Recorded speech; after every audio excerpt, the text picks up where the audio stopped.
Why are you being slow? There we go. There we go. All right, we are live finally to the whoever's here. I'm sorry, that was my bad. I completely overslept. The problems of being a overnight employee somewhere.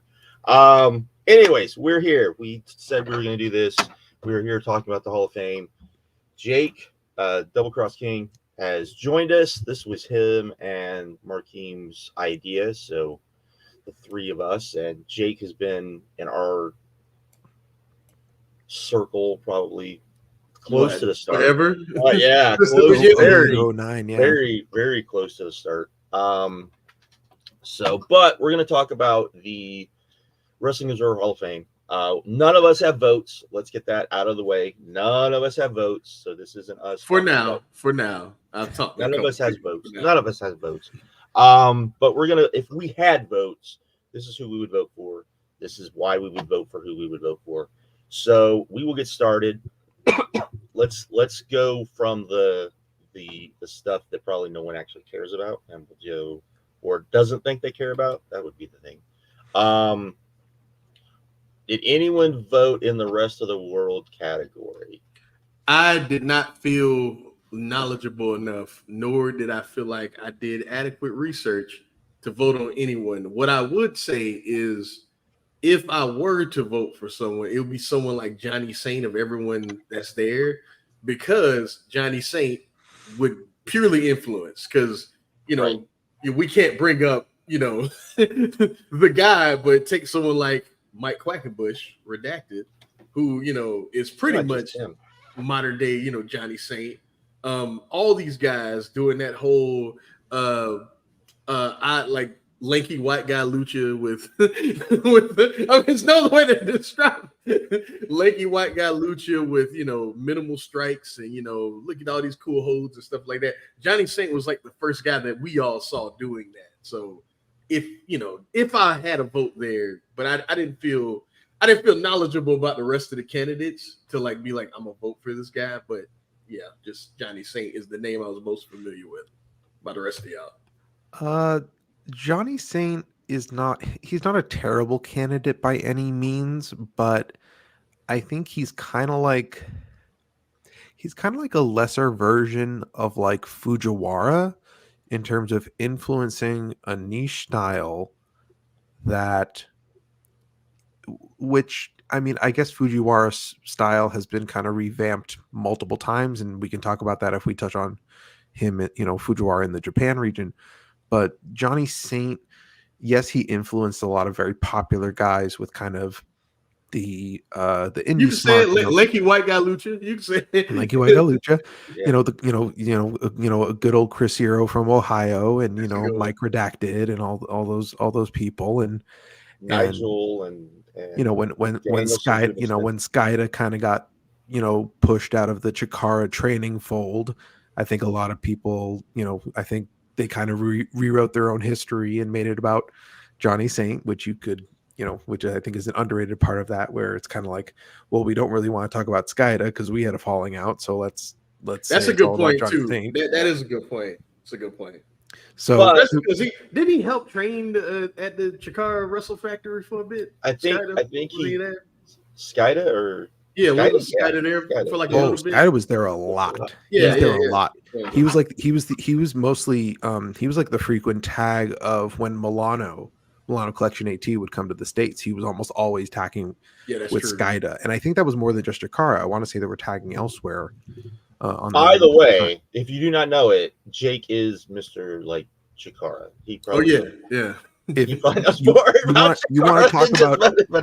talk 09 to shut down Chikara, I'm down all the way. That could honestly be a show that we got to get me, you, and Ricky, Kid to do that. Yeah, Jake, Ricky, absolutely. Sorry to dox you, Big Rat. Ricky. But yeah, no, Saint's not a terrible candidate, but it's kind of like, do you think that style is influential enough? Because we'll talk about some dubious influence cases when we get to modern U.S. Canada. Jesus. But Saint's not terrible. As for the rest of this region, I think a must listen for people who want to expand their minds about this kind of wrestling is the Ethan Tyler show, with Voices of Wrestling and various other write-ups he's done on the internet, talking about like Spiros Arion, who would have done who obviously was a push commodity here and there in WWF. I think it was still 3 W's, with Chief J, would have worked Bruno, but was a sneaky good draw for several years in Australia. And I think just that Australian scene, the same case for Dominic DeNucci, of these people who went to Australia and were bigger stars than they ever were stateside. In the case of Spiros Arion, who I believe worked a lot of World of Sport, those British territories as well, on his resume. So it's definitely worth looking into like those two guys and these kind of WWF names that you kind of think of as, they were pushed in the 60s. In the case of Dominic DeNucci, by the time the 70s came around, he just kind of cycled down the card because he didn't want to leave. But people kind of think about that, and they don't think about what he was able to do in a completely different part of the world that people are still trying to figure out just how successful it was. Because it was, and it wasn't outdoor stadiums of 35,000 people, but and you're talking about Australia. Yeah. We're talking like the original World Championship Wrestling, the Jim, a name that Jim Barnett had, when he went down to Australia and then came back to Georgia, and just that whole mystery territory down there of like people you wouldn't think have a bunch of like $8,000, $9,000, $10,000 attendance houses, but do. That's Spiros Arion, that's Dominic DeNucci. The rest of this region, Otto Vaughn's pretty influential promoter, bad wrestler when he's not in the ring with Vader. Those Vader matches are honestly incredible. There's like very few people to actually vote for in this region. That's one of the things. Unless you really you have to really do your research, and a lot of that is okay. What the guys do in Australia, what the guys do in this region that's kind of all over the place. It's kind of the everywhere else region. And I think that's a big part of this. And then you've got the Big Daddy stuff that I don't even want to get into because that's a totally different thing.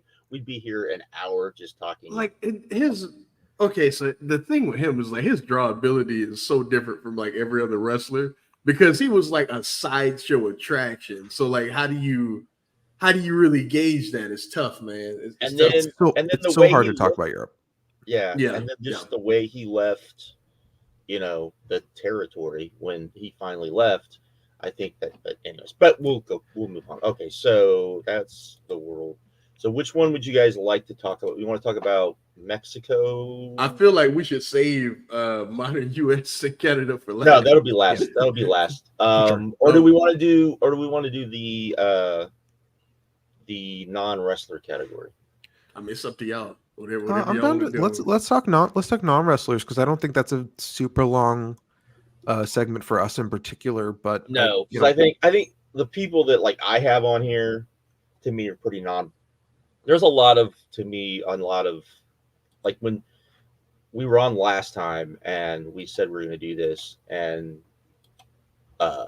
Brandon said something about research, and I'm kind of yeah, except that pretty much everyone that I would vote for, I already knew I was going to vote for last year. So there's not a lot of all right, pretty much. All right. So yeah, let's do that. Josh, you list the candidates, and then we'll each go through who we have that we voted for, or people that we may want to bring up. There's a lot of people in this one, so I mean, just list them, Josh, and then we'll go through. Just a second. Let me get to where are we?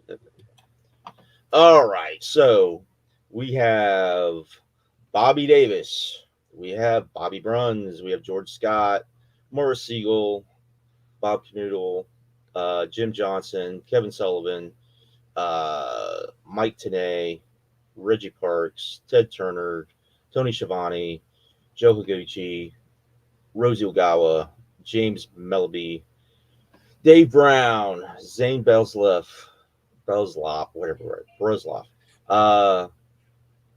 Who is that one? The Kyochi? Yoshikawa, who is I believe was a journalist photographer. That was Dave Meltzer's plug to Japan. Yeah.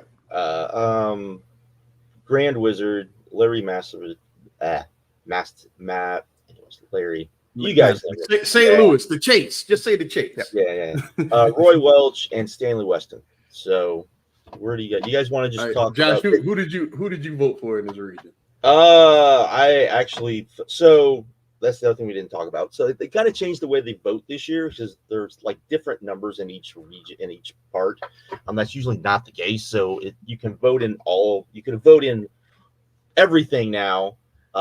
Just limited in. Some had 7, some had 4. So I actually ended up voting in more stuff than I thought I was going to because of that. But we'll get to that later. Let's see. I voted for. I have too much shit open. Okay. We'll start with who I think is kind of if you do any kind of research or anyone talk about him, like when he first got put on the ballot and I heard people talk about him, I was like, why was this guy not put in the first place? Because this is kind of stupid. And that's Bobby Davis.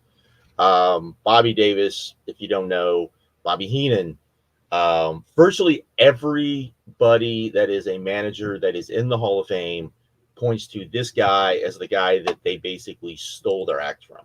So right there, and that's even beyond the fact that he wasn't just a guy that people stole their act from. This was a guy that was actually a big deal on top of it. So to me, that's like an easy manage the top acts all throughout, like his brief run. But he was, headlining shows with, and a big part of the act. I don't want to say like a manager was the draw, but he was the big part of like these main event acts at the top of these cards. He wasn't a decade. He wasn't Bobby Heenan, I would say, because I think Bobby Heenan is like Bobby Heenan in a lot of ways was the guy that was the guy, and then the wrestlers were kind of like just an add-on. I think it's far more would be like a let's see, just below him. So you're talking Paul Heyman, you're talking the archetype that you think today, like Cyrus, Don Callis, people like that. Callis, yeah, like that. Just not, I wouldn't say. I'm still really tired. I just wouldn't say Bobby Heenan. Bobby Heenan was often the draw himself, and I don't think that's a different thing. But Bobby Heenan always said that he got.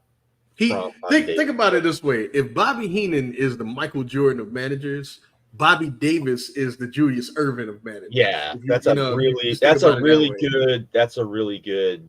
Yeah, Dr. J. That's excellent, actually. Yeah. And Dr. J, influenced the hell out of Michael Jordan. No right. Dr. J, no Michael Jordan. No Bobby Davis, no Bobby Heenan. Right. And then on top of that, you take the acts that he managed, man. You take the Buddy Rogers, the Graham Brothers, Johnny Valentine, Johnny Barron, Magnificent Maurice. These are some of the biggest acts of that era. You know what I mean? Bill Miller. He turned Bill Miller into a massive Bruno opponent, like a massively who knows of Dr. Bill Miller outside of the Bruno feud, and that's because of Bobby Davis. Yeah. Like this is the biggest, to me, the biggest no-brainer on the entire list. In fact, I can't really do it justice, but Rich Craich wrote an entire article about like why Bobby Davis should be in the Hall of Fame like right now. And there's no words I could say here that could sum it up better than that. I think it's kind of crazy that he wasn't instantly in as soon as he went on this ballot. And he did this all. I want to say he was out of the business before 30. Yeah. Right. Or right around 30. Right. Because he did about 10 or 11 years. He was lucky enough to be very good friends with Buddy Rogers and had a huge hand in kind of the Ohio territory with Buddy, where Buddy kind of frequented. I don't know if Buddy was living there at the time. Also involved in creative there. Don't forget. Yeah, that. It was basically the right hand man of Buddy Rogers, kind of as a personal friend, as a booker, and then managing, and then moving on to kind of being the versus Bruno of Bruno's first title run. And didn't he, he was out of the business before Bruno had even lost the title the first time. Think about that. And just did all that, and like was a huge deal. Like, he got to be, he got to help Bill Miller pin Bruno, which was like the first Bruno pin on TV, in like a tag on TV. Yeah, man. No doubt Hall of Fame. All right, who else you voted for, Josh? Who else you voted for? See if we got any names that Josh don't have. So you voted. Hold on, you voted for Bobby Davis, right, Jay? Come on now. Yeah, no, I have him marked as a yes. I think people who are voting should look into him, and you will be convinced. 100%. This may be one that you guys don't have, but I definitely think pro wrestling today, and a lot of my voting on this one is on the whole thing is very much like I put influence myself personally probably higher than a lot of people do. So a lot of people see this like, these guys don't know what they're talking about. I know what he's about to say. But that's throughout the whole ballot. So my second one would be Ted Turner. I knew it. You just can't have, like, I don't think modern wrestling is, well, I shouldn't say modern. I don't think anything from like throughout the 90s, none of that exists without Ted Turner. You can go even back further with just the fact that, he felt like he always wanted wrestling on his network. So I think that's a big deal. He wasn't like super involved, but he was involved enough. So I just think you got to have him on here. So there you go. That's why he was my very last yes. I went yes, but he was him and we'll talk about one other person were my very last yeses, because yes, he wanted wrestling on his network. Yes, without him, the Monday Night War does not happen. Yes, pro wrestling's boom in the 90s is not possible, period, without Ted Turner. But he didn't do anything. He didn't do anything. He was the money guy. Like he didn't do anything, man.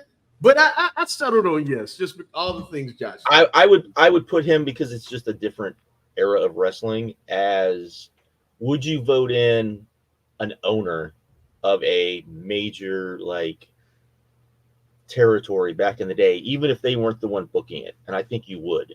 I think you'd be like, yeah, he's the guy that owned it. He's the guy that, even though he's not the booker, he's the guy that owned it. He's the guy that, that sort of thing. So I think that's kind of my mindset when it comes to it. What about you, Jake? I only have 3 definitive yeses in this category. Ted Turner is one of them.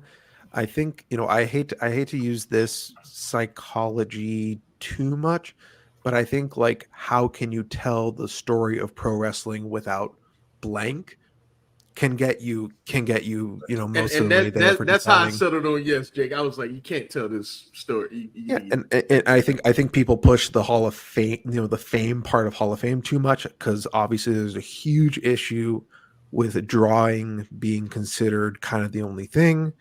Even smart people getting very mad that people are trying to get work rate candidates into this, and well, I'm sorry, work rate's part of it. We're going to talk about that. We're going to talk about that. Or just how they view drawing in general. I would argue that too. And anyways, we'll get into that too. We'll get into that. For sure. But yeah, no, Ted Turner's a huge deal. Like, I mean, again, if it was just, if we're just talking 88, 89 until WCW closes, you might consider it a weaker case. But he was getting in with, I think the story of the 80s is what puts his case over the top.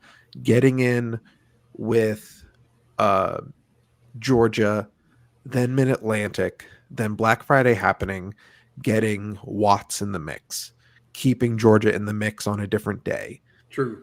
Getting that time slot back from Vince. And not giving up after it happened.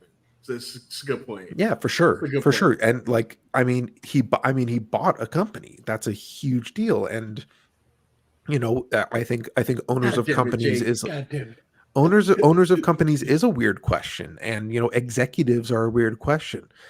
If there was an executive who was responsible for getting the Blanchard territory on USA and then linking up with WWF.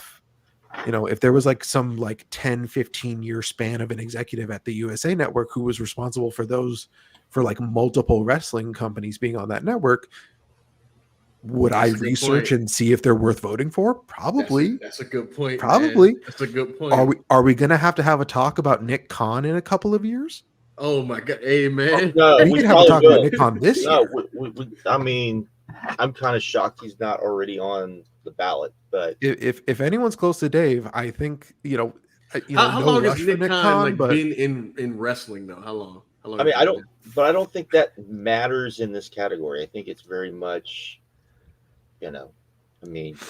Oh, yeah, so that doesn't matter in this category. Yeah, I don't think it matters. I think, but I mean, he's been there at least. Well, he should be on the list. And he would have been really close for the 2018-2019 TV negotiations. So he's only been particularly close for about 6 years, but so much of why WWE is big, in addition to some acts actually taking off for once, in spite of some things, is because Nick Khan is just a better businessman than pretty much anyone in that company's history, including, alleged business geniuses who can go rot in hell. So I think executives and owners, obviously we need to be careful, but I think they play a huge part. And Ted Turner specifically is, I don't want to say he's a home run, but he kind of feels like a home run. No, you convinced me. I was being stubborn. You're right. He's a there you go. He's a can't miss. See, he's a can't. When you really think about it, he's can't miss, man. All right, not just WCW, but you take into account like it's can't miss. And then we got I've got the Grand Wizard next. He's probably not really the strongest, but that's my first no. That's my first. That's your first no. Yeah. So, and just because I think that his importance, especially to that era of WWE, WWF, is really like, I knew of him, even though that's like the era of wrestling before I started watching wrestling, but I knew of him. And not just from like the WWE's like version of history. I kind of knew of him. I knew of him. I knew of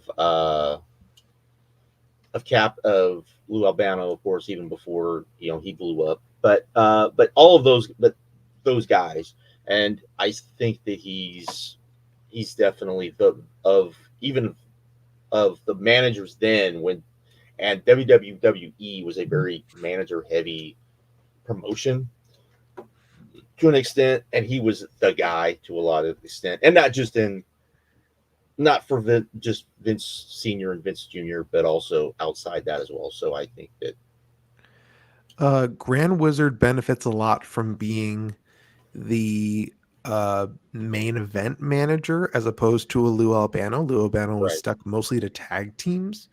But Grand Wizard benefits a lot from that. Does the act really stand out? I mean, there's a lot of fun elements to the act. Thank you. Yeah, I mean, like, doing like a low key, calling yourself the Grand Wizard as a closeted Jewish man rules. That's unequivocally a great thing to do. That kicks ass.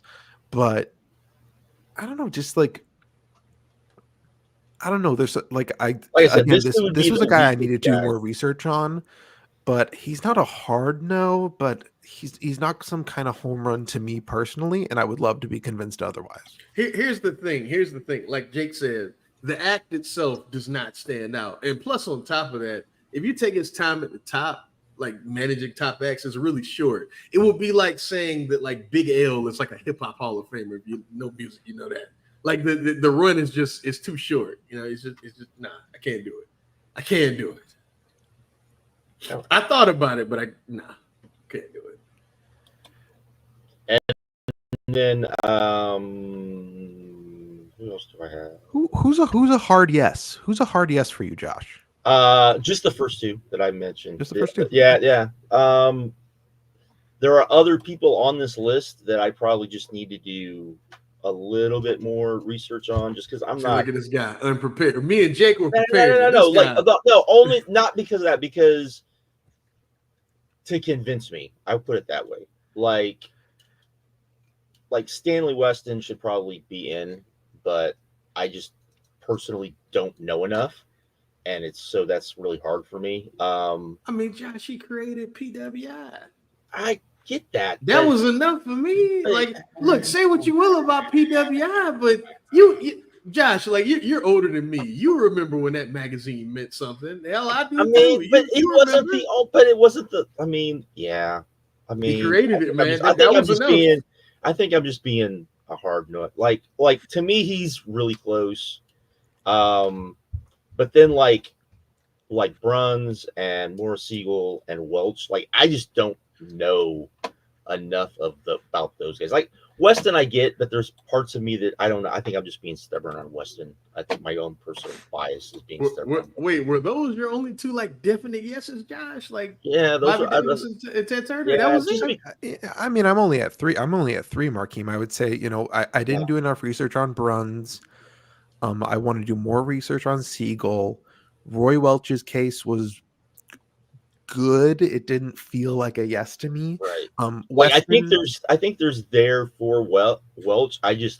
I need to not, instead of just hearing people like give me stuff about why, I need to like probably see it a little bit more. Yeah, I was a no on Welch. Welch's whole case is that he was the first like guy to like get his show like on television consistently. And that's a big deal. So that is a big deal. But I think the Welch legacy is a little bit messed up by kind of who kind of took over that Gulf Coast region, like the Fullers and stuff, and kind of the hot shot sell rebuy kind of grift that they were doing. I think that might kind of cloud the legacy for people who are they're smart about wrestling, but not smart about like Roy Welch and his original, they know about the territory, but not enough about Roy specifically. So it's hard, it's hard to get those kind of like, those things that cloud your memory, that cloud your point of view out of the way. And I think Roy would suffer from that. See, that's how I am with Weston, is because it's also just like, yeah, there's a lot of the like PWI, sure, but PWI wasn't the only magazine that they did. I mean, that's the thing. And there was a lot of those magazines. And yes, they were important. It's but PWI, man. It's PWI. What are we doing right now? Even better, it was, if I remember correctly, it was the Apter era that decided to lean back into kayfabe. Weston did not want to. Right. Yeah. So, but ultimately, it was probably the right decision because it became more popular. So, but that is something I will say that is a me thing. I will purely put that up as a me thing, and me being stubborn and all of that sort of and thing. Like with most things in wrestling that make it popular, it is bad. Exactly. PWI is terrible now. Y'all want to hear my third hard yes? Yeah, who's your third hard yes, man? I'm gonna be that guy. It's Jim Johnston. And look, listen. We're here, brother. We're here. The exception, not the rule. That's an argument you could make for like a Reggie Parks. I'm not there. I don't know if I can do that with a belt maker. I don't know if I could do that with a, there's like a, do I want to do that with like a Zane Breslov, who was like a touring manager essentially, and that's where his strength came from. I would love to do more research on him, especially because I think there's a lot of talk about the importance of knowing how to manage and tour events. I think that's a huge issue for AEW, and it's a huge strength for 2024 WWE. And I think Zayn did a huge important job for the WWF and WCW then. But in terms of like kind of this exception, not rule, to like a very incredibly specific niche thing that isn't wrestling, that isn't managing, that isn't booking, isn't even owning. It's if you're gonna have a music guy in this, smart, you need the greatest one to glitter ever reader live. Hall of Fame, it's Jim Johnston, 100%. His stuff was catchy. It was over. Think about how that era of WWE music is still used in pop culture. Everyone, even if you're not a wrestling fan, knows the Undertaker gone. Yeah, we all know. Can CFO $ do for look, I love do CFO, the glass break? But no. Can CFO $ do Can You Smell? Actually, they would have. They probably would have done that because that's every theme now is just can you smell? Do you smell? Damage control, baby. Yeah, damage control, baby. But the glass break and hell, that hard guitar in Bret Hart's theme. Like, come on, man. Come on, man. Like, I to think, me that was a no-brainer too. I was right with you on that, Jay. Yeah, 100%. that's like my only other hard yes here, and I think, and also I think I hate to cut you off, but also I think that is part of the reason the WWE grew in that era because the music, everyone like the music is such a big part of that show because all WWE fans pop for, even back then, were interested in music. It's such a big part of the growth, man. The most WWE ever commercialized their music was the Jim Johnston era. Yep. I mean, like there was the wrestling album and Pile Driver before that. WWE, and they do kind of EP releases nowadays, but the bulk of commercial releases were when Jim Johnston headed music for that company. So it's not a drawing argument, but the man made money. That's undoubtedly true. I think my thing is only on that is I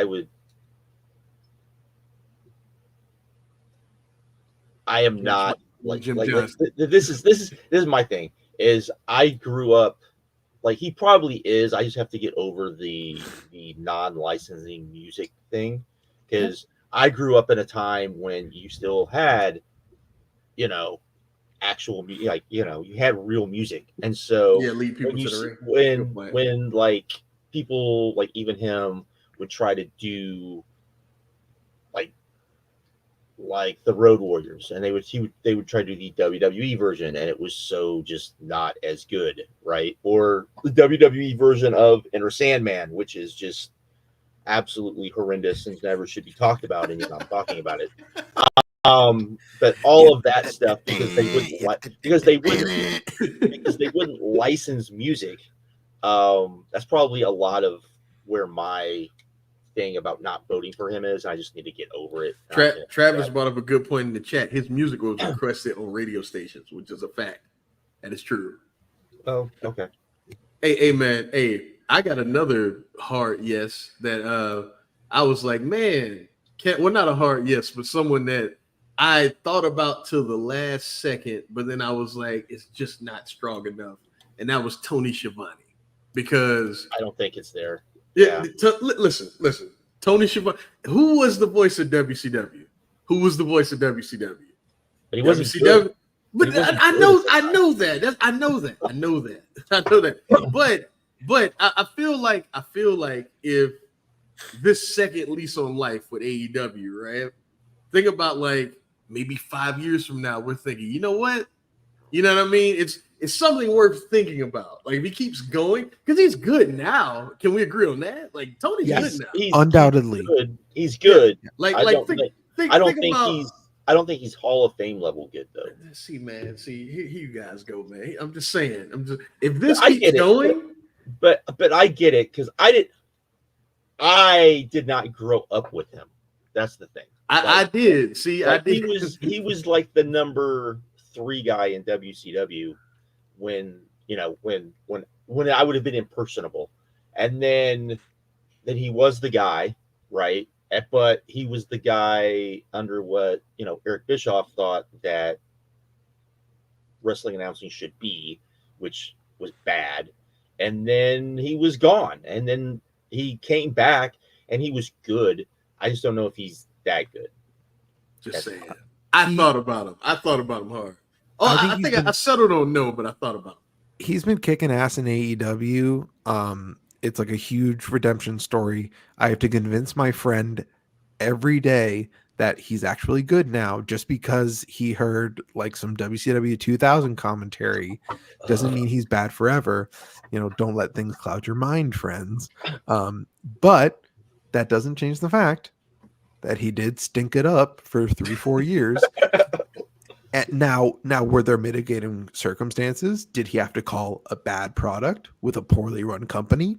Yes, he did. Could he have done better? Sure.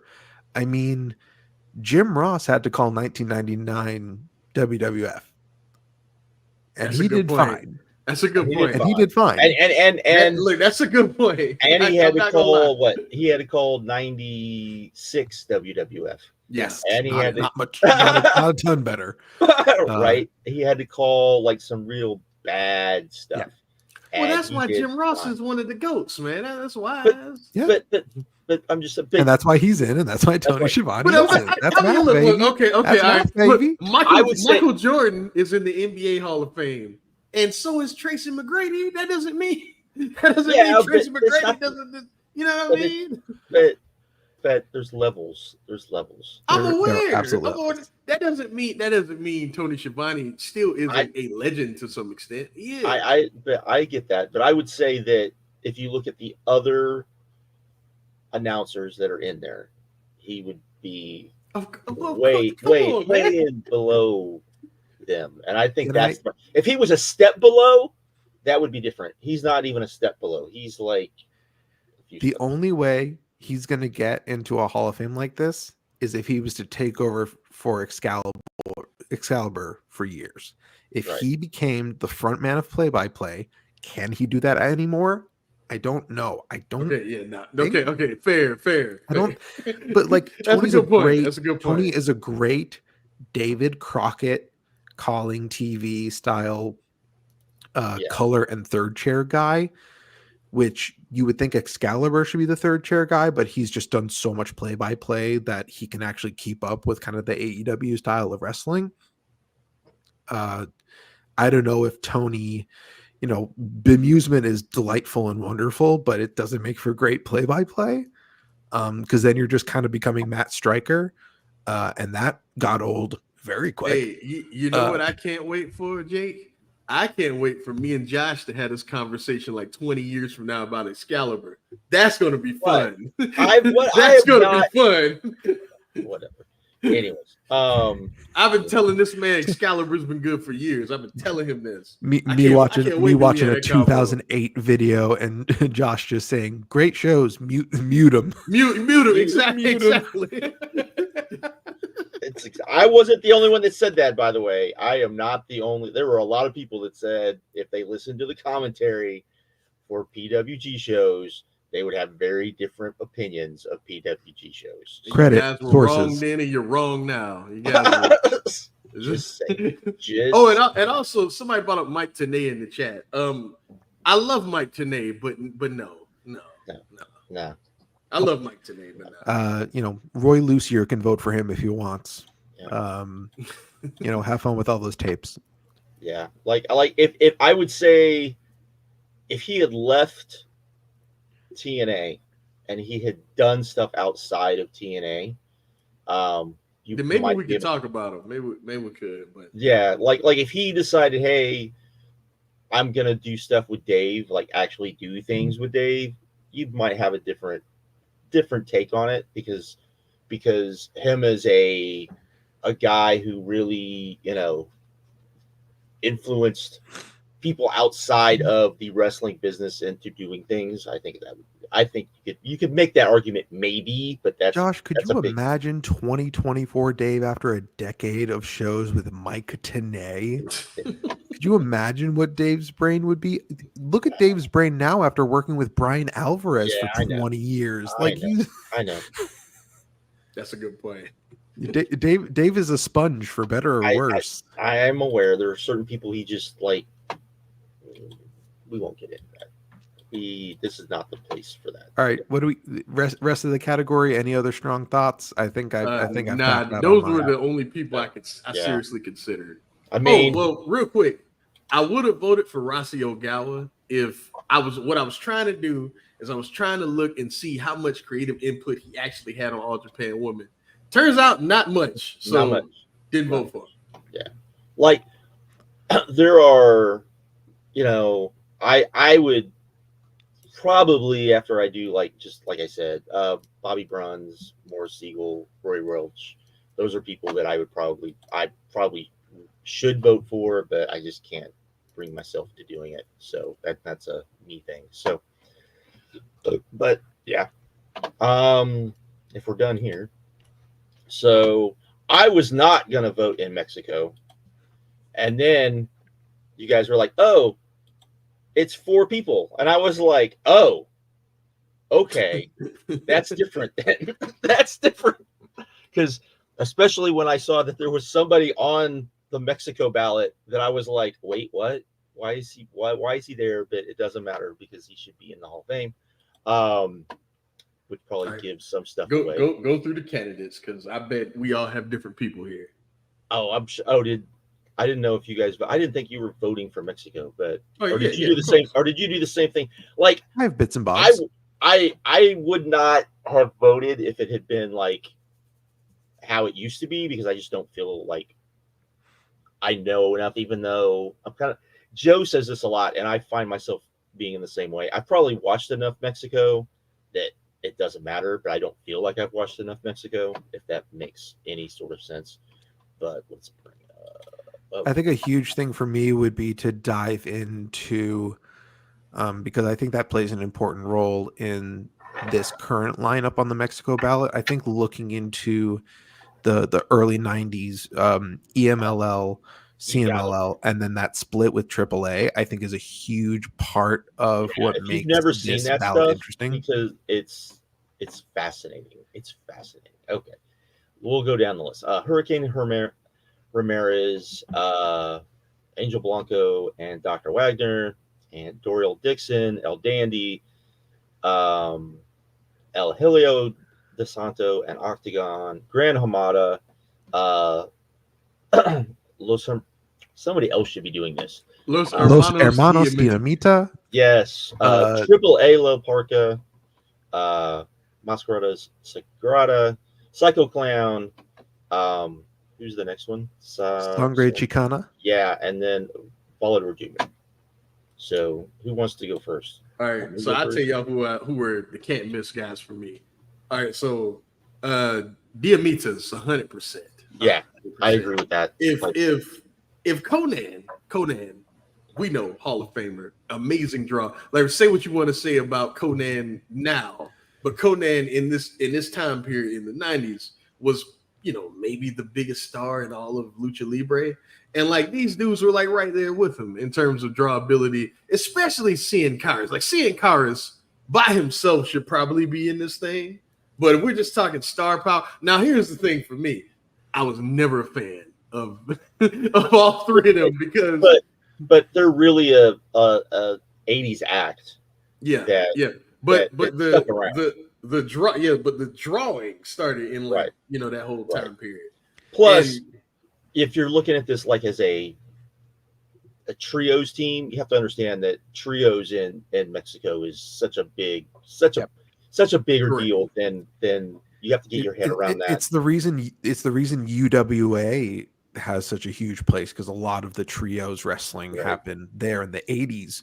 UWA would have died out pretty much by the time AAA really got going, but even then, AAA. These guys were, to me, the strongest candidates in this region. Like it was simple for me.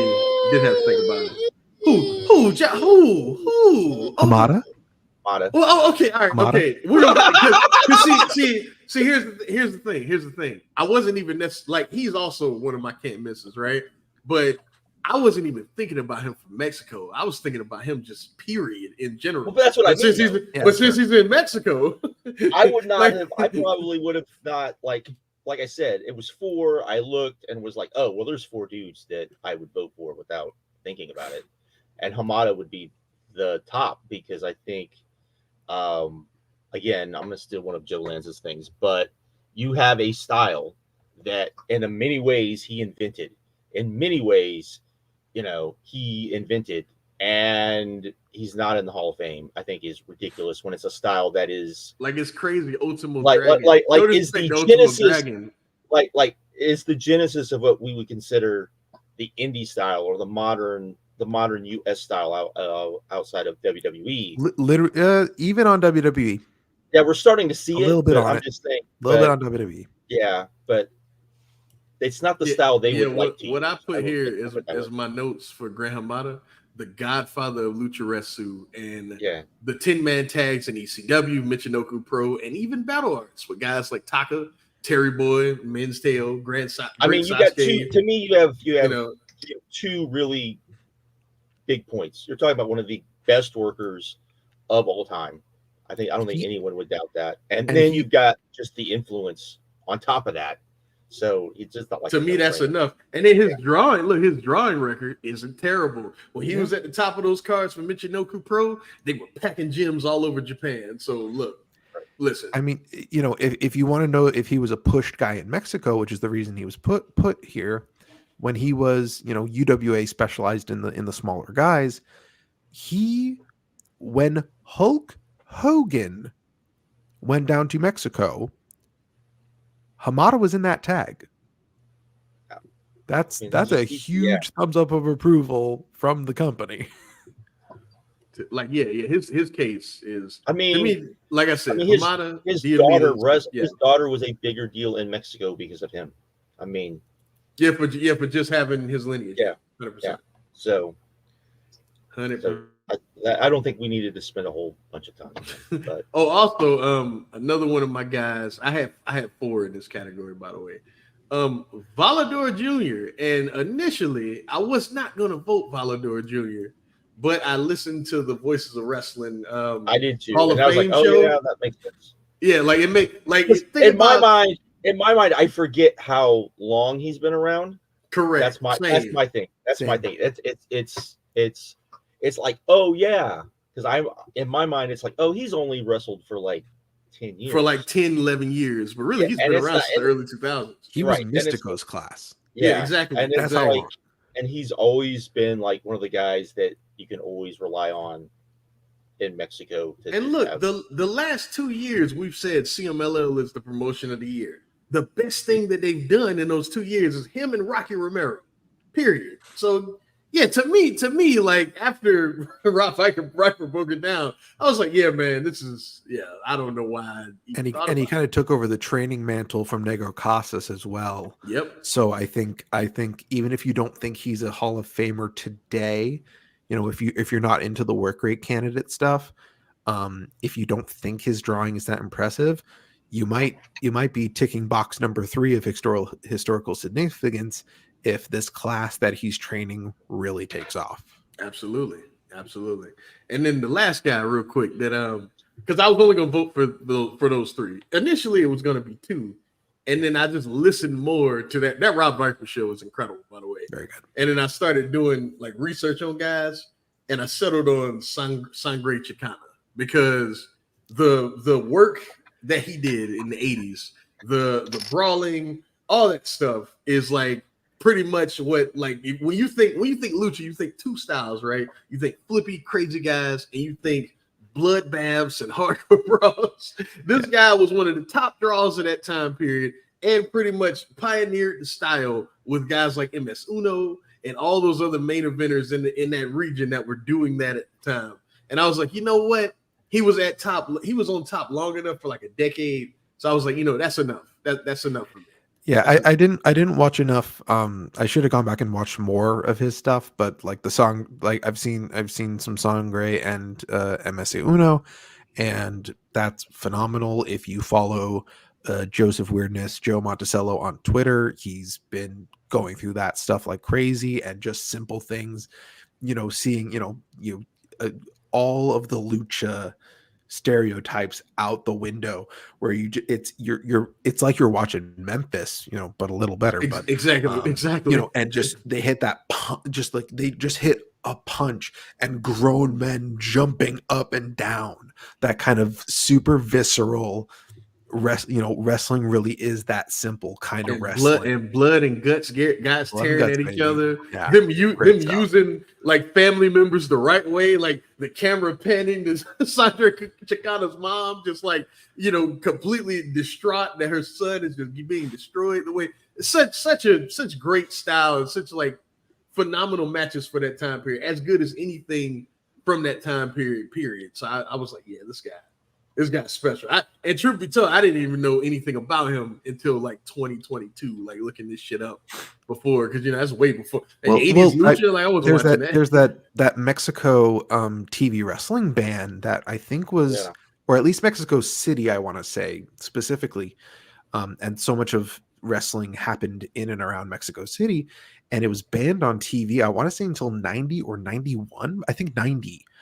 So even like CMLL running Arena Mexico Weekly was not able to get its stuff on TV, and the only reason stuff made it on tape was because it happened in like Monterrey, because maybe like UWA would run a different territory, and it would air elsewhere, or Japanese companies who were going to bring these guys in would tape things. It would air in Japan, and would air it on theirs, and then things kind of got back. I remember because UWA would show up on like, I don't think it was Galvavision. It was I think with Univision, would show up on there a lot. So, which is something a lot of people don't realize, because people weren't like, if you weren't in, it's not like now. If you were not in like certain parts of the country, you had no idea what those stations even were, right? So yeah. So there was a lot of that too. Who were you guys? I'm curious. I think the only one I was really curious about in my research was Dory Dixon. When you realize that like he got to do like some pre-Bruno like versus Buddy Rogers MSG main events, one of which very successful, the rematch not so much, but he got to do that, and then he goes to Mexico and just does all sorts of stuff with like the guys. And yeah, I thought about him. No, I voted for him too, just because you look at like who he wrestled with, the fact that he was the hand-picked guy to wrestle against for a lot of what we consider legends of lucha. I shouldn't put air quotes, but legends of lucha. I think says a lot. And on top of that, he was a big influence on like Americans going down there. So I think kind of another no-brainer to me. I was kind of letting you, but he was kind of a no-brainer.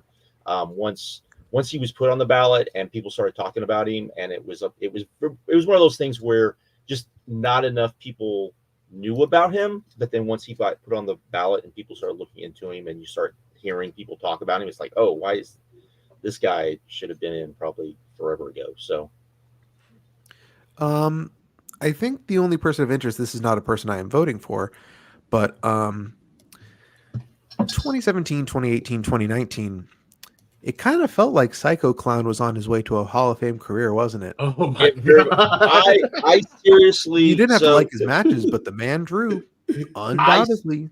Blame Conan. I seriously wonder if what is rumored that he is gonna no more AAA. If that happens, I'm wondering, because he does have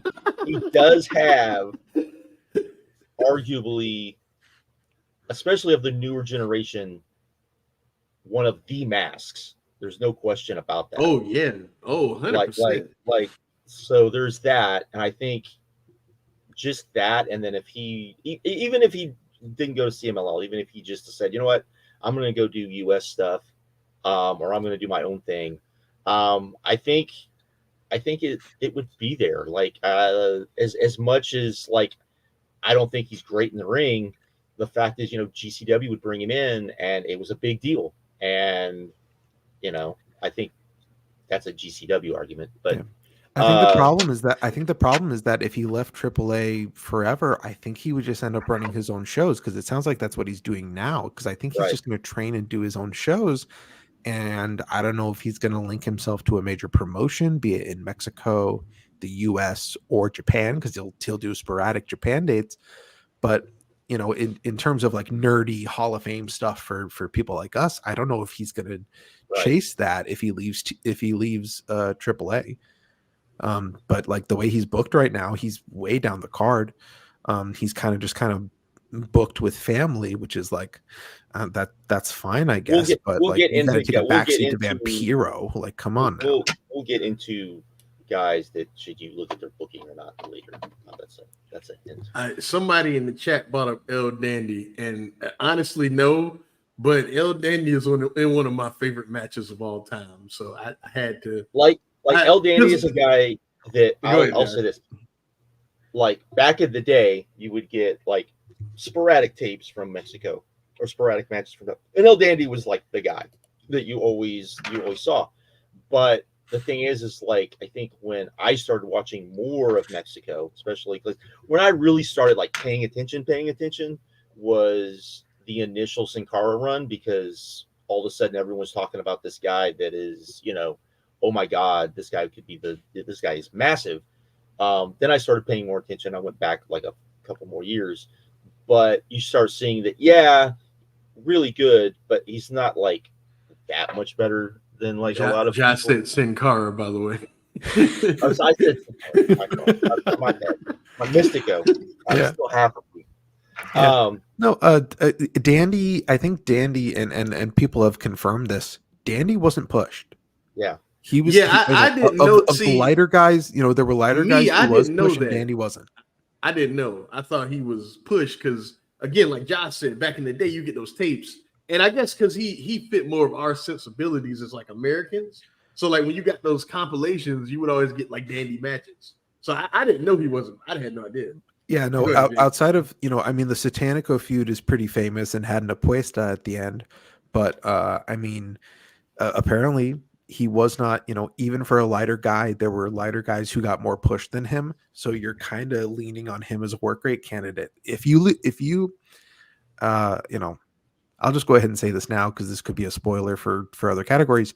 If you think someone is legitimately one of the 40 or 50 best workers ever, vote for him. Yeah. Right. Dandy's not that though. I love him, but he's not that. He's not for me. For someone out there, he is. Oh, that hurts too. It hurts to say, because I used to love that dude growing up. He's one of the reasons I got into lucha libre. Him, Rey Mysterio, Psychosis, all them. Yeah, if El Dandy's your number 27 on your greatest wrestler ever ballot, vote for him just based on that alone. The guy could have not drawn a dime. If you think he's a top 50 wrestler ever, and you're a diverse fan who's watched that much, and he's in your top 50, you need to vote for him 100%. Because if he was a draw in that way, you would vote for him. Right. Thank you. Yeah. The voters. We will get to that later. Yeah. We will definitely get to that later, because I have a lot to say about that. So we're at Japan. All right. Again. Do Japan or historical first? How we feeling? Historical. We could do historical. Either one. Yeah, let's do historical. Then we probably should have done historical. Pop Japan into the semi-main. Yeah. I gotta find my list now. Okay. I need multiple monitors. Damn it. I'm just saying. Cowboy Bob Ellis, Ole Anderson, Black Gordman and Great Goliath, Johnny Rougeau, June Byers, Ricky Steamboat and Jay Youngblood, the Iron Sheik, the Von Erichs, Kevin, Kerry, and David, Afa and Sika Anawai, the British Bulldogs, Sputnik Monroe, Archie Stomper Gouldy, Arn Anderson and Tully Blanchard with J.J. Dillon, Bob Armstrong, Dusty Rhodes and Dick Murdoch, the Hart Foundation, Bret Hart and Jim Neidhart, Junkyard Dog, Mad Dog and Butcher Vachon, Pampiro Firpo, Wild Bull Curry. All right, Jake, you go. Who was your nut miss? Like you couldn't miss. Who was your guys here? JYD should already be in. JYD should already be in. I understand there are some small hall people. I understand that. I understand that there were some people we were trying to get in who had, 8, 9, 10 years of great drawing, as opposed to the 4, 5, 6 you want to attribute to JYD in Mid-South, and kind of that early on, head up the B loop of the WWF house shows. I have here in kind of my byline, if Roman gets in and not JYD, what are we doing? I would agree with that. That if you're going like current Roman, I would agree with that. But and I listen, didn't vote for either. JYD is not the worst worker I'm voting for. 1990 stinking it up with Ric Flair is not the worst worker I think you should say yes to. I don't know, Jake. He was pretty dire then, man. He could barely move, brother. I tried to cherry pick his Mid-South stuff, and by that point, he didn't have, he wasn't too coked out, and he was kind of like normal bad.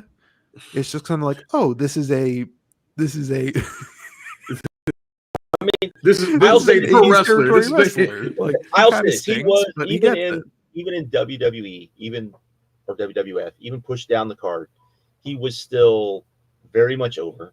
My brother, who's about 6 years younger than me, was all about JYD. I was not, but he was. The presentation was always really good.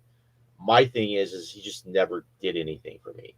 And even when you go back and you look at that run, it's really good. I just don't know if it's good enough. Like he's just right there for me. So I just can't. All right, so it would be crazy if me, a black man, sat on this panel and said I did not vote for Junkyard Dog. Like that would be a wild thing to say, right? And I did. Like he's Junkyard Dog, man. He's one of the biggest stars of that section of the United States during that time period. He was never listen. Again, a lot of people of my ilk, of my pigment, like to lie about Junkyard Dog, but I'm not about to sit here and say he was ever a good worker, because he was never a good worker.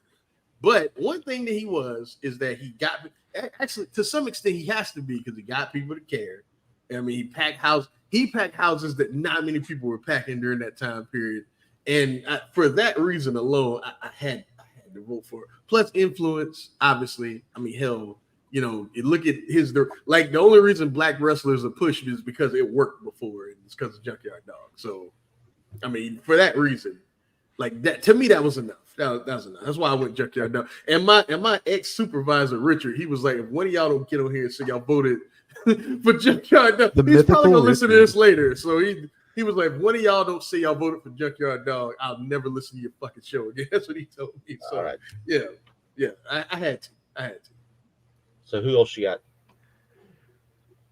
I don't have I thought I had more notes written down, but Johnny Rougeau. Yeah. I wish I did more Montreal research, period, because I wanted to learn more about the Vachons. But I think Johnny Rougeau's case is pretty much out there in full, mostly thanks to Joe Lanza.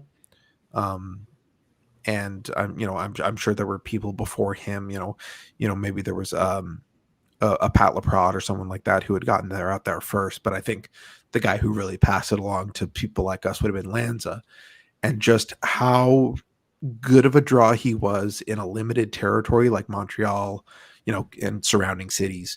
The kind of crowds he was able to draw. I'm always fascinated by super draws in small areas.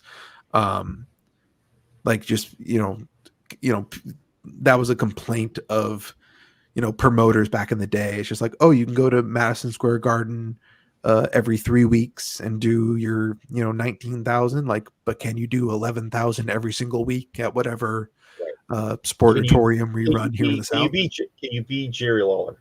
Can you be, exactly. Can you be Jerry Lawler? I mean, that's the arena. Yeah. Like that's to me, whenever anyone brings that up, that's always my thing. Can you be Jerry Lawler?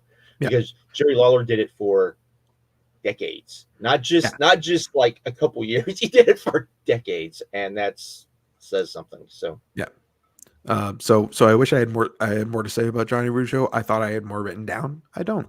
But I think if you look into he it, was given an award by the Quebecian government because of what he did for the economy in the province, and was in a promotional war. Was in a Laprade and Joe both have talked about him a lot. And I think the first time I really heard, or I think Joe may have been like this too. I'm not going to speak for Joe though, but first time I really heard like a really good argument was from Laprade, which made me be like, hey, maybe there's more to this, because I saw it kind of like a Joe Blanchard type of way, and it's very evident that it was probably more than that. So I voted for him too. So is Joe Blanchard in the Hall of Fame? I don't think he is. I don't think so either. I mean, Gary Hart wouldn't vote for him. Nope. All the compliments he gave the Texas promoters, and then he's just like, Joe Blanchard was a dumbass who knew nothing. Yeah, that shit was funny. By the way, if you've never read his book, like even like you can find it online, pirate wise, and go read it. It's him and the I want to find a copy of the Stan Hansen book for not $80. Right. Good luck with that, brother. I hope at some point the legal matters around Hart's book gets fixed and there's an audio book at some point. That would be really, I think, because a lot of people I don't think have ever read it, because you have to read it. But it is so good. It is so good. It's just like you see why people thought, because like I never got the deal with not to get off on a rant, but with Hart, never I always enjoyed watching him on TV. I always thought he was kind of cool. But then you read that book and then you understand why everyone in wrestling thought like, oh my God, he's like one of the guys. But anyways, who else you got? You had JYD, he had Rougeau. Who else? Who you got? So I know there have been a lot of good talk about Ole Anderson's career. But man, I can't vote for him. Did he really stink it up in 1990 and 1991? I couldn't ignore it. I'm just like you. I could not ignore it. It's particularly bad. He was damaging. He was actively and I know this is for wrestlers. I understand that. Like his category is not for non-wrestlers. But like to me, that's a part of it. He was damaging to the bottom line. Like when he had the book, he did real damage to WCW. People don't vote for Big Daddy for pretty much the exact same reason. And so I don't see anything wrong with that. So. And I don't even think Ole, like the other stuff, is like that strong enough for me to ignore that. Yeah. Like that. Like, listen, I like that Dusty Rhodes promo too, but let's not get deceived. To me, Ole and not Arn, and Gene have a better case than just Ole by himself. I'm probably really weird in saying that, but I really do feel like I kept calling Gene Lars in the chat, didn't I? Yeah. I was confusing my Andersons. Damn it. But just because for influence reasons, I would say. But just to me, that's I've never been like, if you put him by himself, like I think he's definitely someone you should talk about. I'm definitely somebody that I think you have a lot of discussion about because he's close. He should be on the ballot. He should be considered. The Hall of Very Good. Ole, right? 100%. Yeah, he's absolutely worth talking about. He's not some kind of flop candidate. But well, who else did you vote for? Anyone else? There's someone I want to save for last for you, Josh.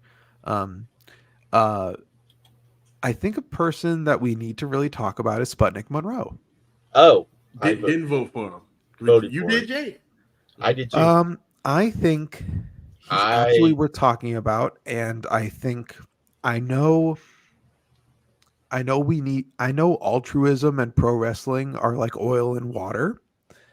Obviously, what he did was for the purposes of making money, but using your privilege, my woke commie ass using that word on here, using your privilege. No, that's the correct way of using privilege. It's because I'm very smart, Josh. I'm very cool and handsome. But using your privilege to say, to eventually get to a point where, if you like, for people who don't know, it's we're talking like mid to late 50s here in like Gulf Coast, and he is advocating for the segregation of wrestling crowds where floor seats went to white customers, balcony went to black customers. And he fought to a point where he became incredibly popular with African American people, and he started boycotting venues that would not integrate. Before that, a draw on top of what Jake is saying. He was he was one of the biggest. You would get a balcony. You would get a balcony sellout, and then like these half empty floor seats. But he would sell out the balconies because African American people just supported him unequivocally, because like someone actually tried to make that happen. And like, and again, this is the 50s. We are before the bulk of the civil rights movement in America. This is like 57, not 67. So that feels like a yes vote, right? It just feels like a yes vote. It feels like tell the history of pro wrestling without blank? Can you tell the history of pro wrestling without Sputnik Monroe? I know it's a very specific area of the country, but I mean, it's the right area of the country to talk about for this story. And in the history of pro wrestling, in a lot of people's minds, that is an area of pro wrestling that is super important. That's the other part of that. And I would say, you're talking about all this stuff, and he was a star. It wasn't like he was just a guy that did this. He had power. He had the power to do this. To me, that's why. Like, you can't do this if you're not a draw. Right. Like this puts him, like, that's what puts him up. Like, I think he's a guy that probably. Are you guys selling me on Sputnik? That's what's happening right now? Should be on the ballot anyways. At least be on the ballot. But then when you add this to it, this is what kind of puts him over the case. And like Jake said, it's one of those things where it's like, but it's a big part of wrestling history, and something that probably should get talked about more. That is true, because I'm one of the big, like Jake said, like, can you tell the story of pro wrestling without? So yeah, I mean, I probably should have put him on here. I didn't. I probably. It feels like a yes, right? It feels like a yes vote. Yeah. And again, I agree. Altruism, it's a story is not a thing in pro wrestling, but like, I mean he did it. I mean, whatever he was motivated by, that's what he did. The only other big time that ever happened was Bob Ellis. What's his name? The other cowboy who took over for Bob Ellis. The racist. Bill Watts? Bill Watts was the only other guy who really. Okay, booking JYD is good. No, but what I'm saying I'm saying that when you look at like the hit, like that's the other case. In terms of like, obviously he was not a good person, but he did it anyways because of business, and it made a positive influence. I get it, Josh. I get it. Yeah. That's what I'm saying. Him going, that black man makes green money just like anyone else. So I mean, I don't see color but green. But green, right. Exactly. See, that is what Triple H should have said, not what he should have said was nothing. That's true. Nothing. I hate you, monkey, but ching ching. That's what he said. It's a good point. Thank God my headphones are in. Okay. Anybody else you had, Jake? Those were the only like super convincing arguments to me. I'm not. Well, actually, there's.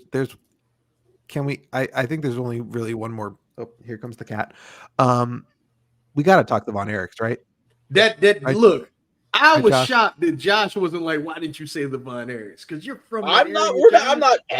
I've got a lot more people to talk about. So Okay, all right, cool.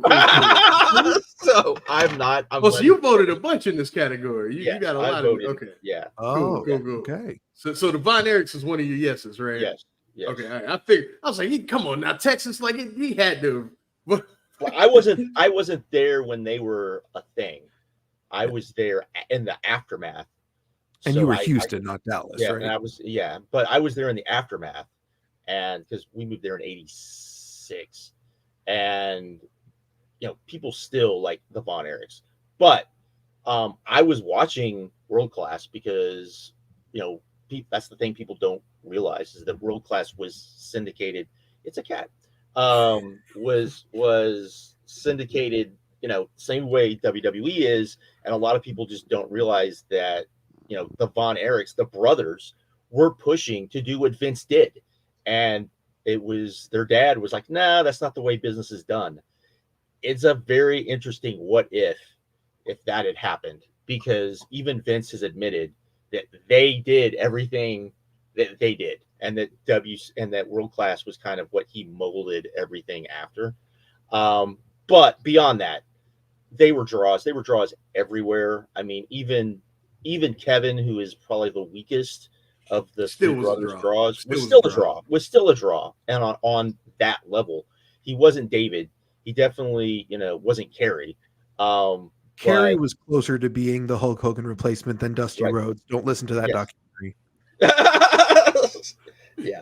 I mean, that's who everyone thought Kerry was going to be, was like Dusty Rhodes, but then Von Erich stuff happened.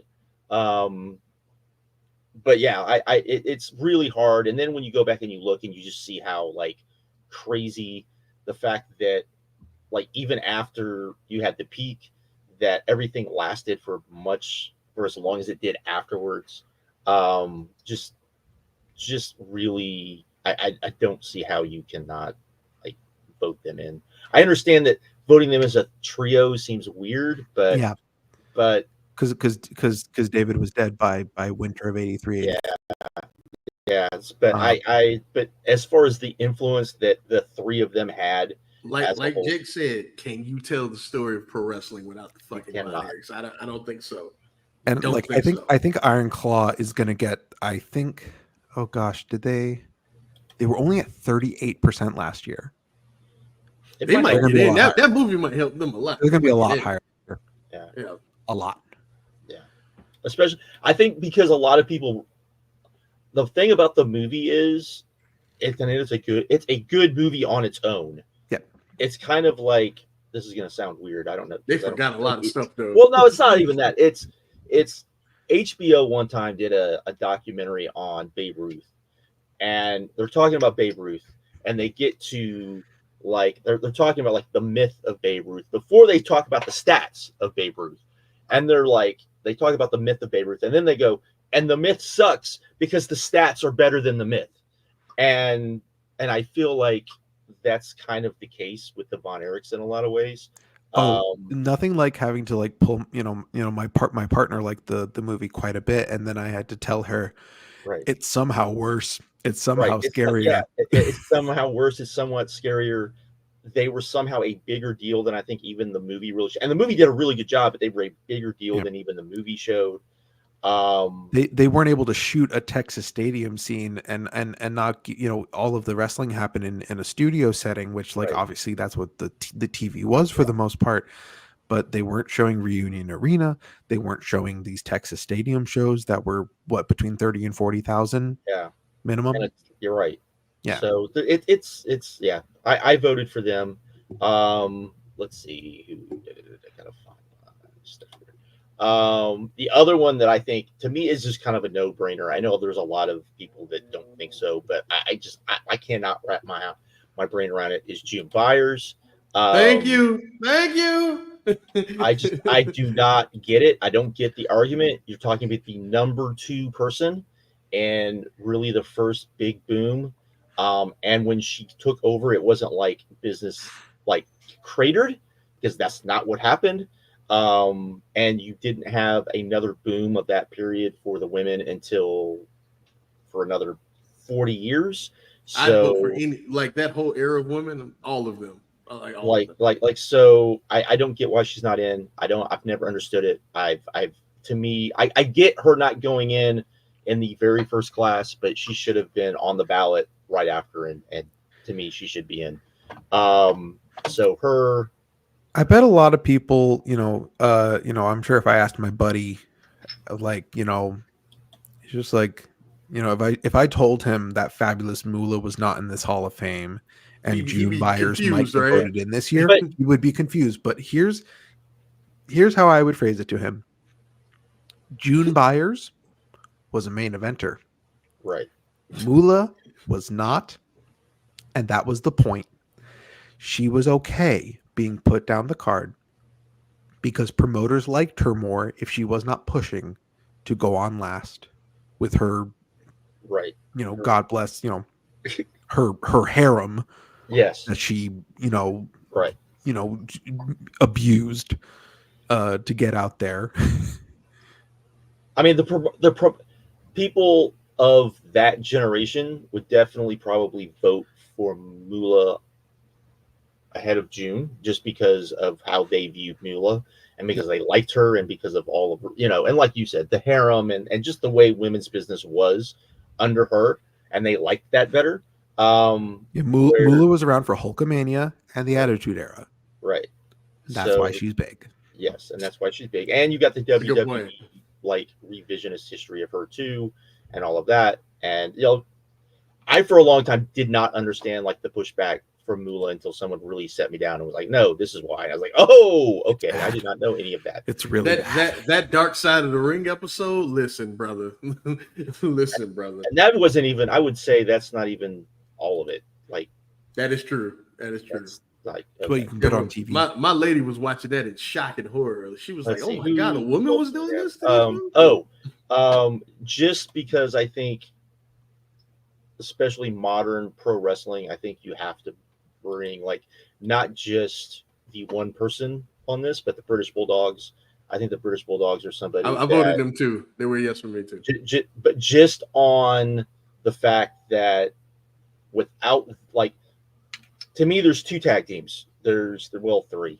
You've got the Rock and Roll Express. You have the Midnight Express to a lesser degree. But I would say the British Bulldogs are even more influential than the Midnight Express as far as how. What's with the folded arms, Jay? Hold on, Jay. What was question? I'm going to look it up. Are the Fantastics in the Hall of Fame? Nope, they are not. Oh, that's okay. Crazy. That's crazy. I hate to be this guy. I hate to be this guy, but let's get the Fantastics in the Hall of Fame. I understand, but they're not on the ballot. I can't vote for them. And I'll talk about the Bulldogs. I can. Yeah, they're not on this ballot, Jake. I can't. Have they been on the ballot? I don't know. I think they've been on the ballot. I would vote. I would vote for them too. Right? So I would vote for them too. But I will say I don't. I think for my work, like I get what you're saying, but to me, I think the Bulldogs are a bigger influence. I think they have a bigger influence. I think lots of teams came after the Fantastics that stole the Fantastics gimmick, and those are the teams that people more idolize. That's not the case with the Bulldogs. I think there's another team in a different category that people are actually stealing from, that you might be mistaking for stealing from the Bulldogs, potentially. Are we there yet? Have we gotten to that? We hadn't gotten to that category yet. No, I get what you're saying, but I think you might be. There's another team that might be more accurate to what you're thinking. If I'm reading you right. Here's the thing, Jake. Here's the thing. I'm with Josh. I voted for them because of their historical influence, and not to mention they have one of the most legendary tag team matches of all time, like the draw with the Rock and Roll Express, one of the most legendary tag matches of all time. Like, come on, man. I don't remember it being that good. Should I rewatch it? Yeah, man. Like it's one of that era of because it was a TV match, and it was one of the best TV matches. It was like a Central States match, right? Yeah, was that what it was? Yeah. Incredible. I don't remember it being that good, but I would have watched it a billion years ago. Jake. Was it? You're killing me, Jake. Has Montecillo gifted? Then okay, how good is okay. it? How also good is a good it? point. Also, how good is it? How good is it? If it's not also good. if it's not on Joseph's if Joe timeline, hadn't talked about it, if Joseph hadn't talked about it, that's a good point. Where's Senior Laureato's gifts of that match? It's a good point. That's a good point. But where's Alan Cheapshot being a dipshit and putting that out and everyone liking him for 8 seconds before he has an opinion again? Yeah, before he has one that everyone hates. But yeah, I fucking love that match, man. I love that match. And then not to mention them, I know it's a smaller case, but them working those undercards for those All Japan shows, man, like boistering those shows, like when there's nothing there at all, like them boistering those shows the way they did too. I will say a little bit, man. I will say they have a better drawing case than the team that I was alluding to, because the tag team titles in that era did get their own tours. That is true. So I would say they have a slightly better drawing case than the other team I alluded to. But no, I get your arguments. And look, one of the first dumb jock tag teams. Just saying. Sometimes you just want to see the boys fight, and I like it when they make the boys fight. Exactly. And that's one of those teams for sure. Now, I think a lot of people would not vote for them because I think they're like, Dynamite's already in. Dynamite's the Hall of Famer, And that's not why. That's not why you shouldn't vote for them. I'm saying, but I think there are people that have that mentality, though. Jake wants me to punch him. That's what's. I'm sorry. I'm trying to I'm not trying to go full small hall here, but I'm trying to be critical and That's like my own stuff. That's one of my favorite tag teams of all time. I would not get visibly upset if someone said, I'm like, I get it. I think I want to say historically you can vote for. Oh gosh, I had the list up. 7. Yeah, 7. If they make your top 7, I'm not mad. It's just like, should you be voting for 7? That's a different question. That's a different question. But that's my list. That's my list. You don't have to use every vote, Markeem. You don't have to. God. Oh, you killing me. Do you have anyone else? Markeem? I tell you what I thought about, but ultimately I said no. Arn and Tully, I thought about them for like a second, and then ultimately I was like, Jake, because I'm of the ilk that Arn Anderson, if not the second greatest tag team wrestler of all time, and I'm under the impression that look, I might vote for every team he's ever been a part of, and then I thought about that one, I'm like, yeah, maybe not that one. That's where I went. If you do no research and you just go with should they be in the Hall of Fame, there's the yes, but then you realize that they were only a tag team for like 3 years. Yeah, for not very long, and only with JJ for like one. Yeah, right? For like yeah, one. so it's like, so it's just hard. That's what makes it hard for me. Like if you were just coming, hey, do you think these guys are Hall of Fame? Oh yeah, just because, but. Because you think Arn and like this is like maybe the greatest tag team wrestler of all time. And then you realize that team hadn't been together that long. All 3 of these men have better individual cases. Yeah. Correct. Yes. Why this specific trio? Why it's not just Arn and Tully? Because at least Arn and Tully, without limiting the manager, you can just go to the matches at that point. Like you just go to the matches. Yeah. Anybody else? Josh, anybody? That's all I got.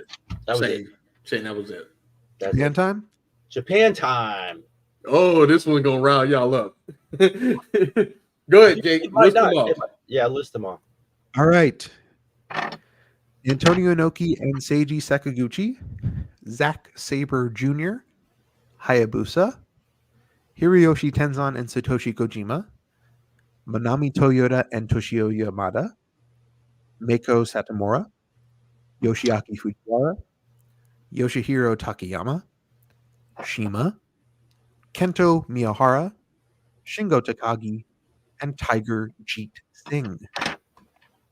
All right, so y'all want me to go first? Yeah, you're the one that was like, we're all gonna hate what you said. So all right, okay. So my can't miss 100%, didn't have to think about it, was Shingo Takagi. Shingo Takagi, to me, if I had to put together a list of the greatest in-ring performers of all time, Shingo Takagi would make my top 20. I think he is one of the greatest wrestlers to ever step between the ropes.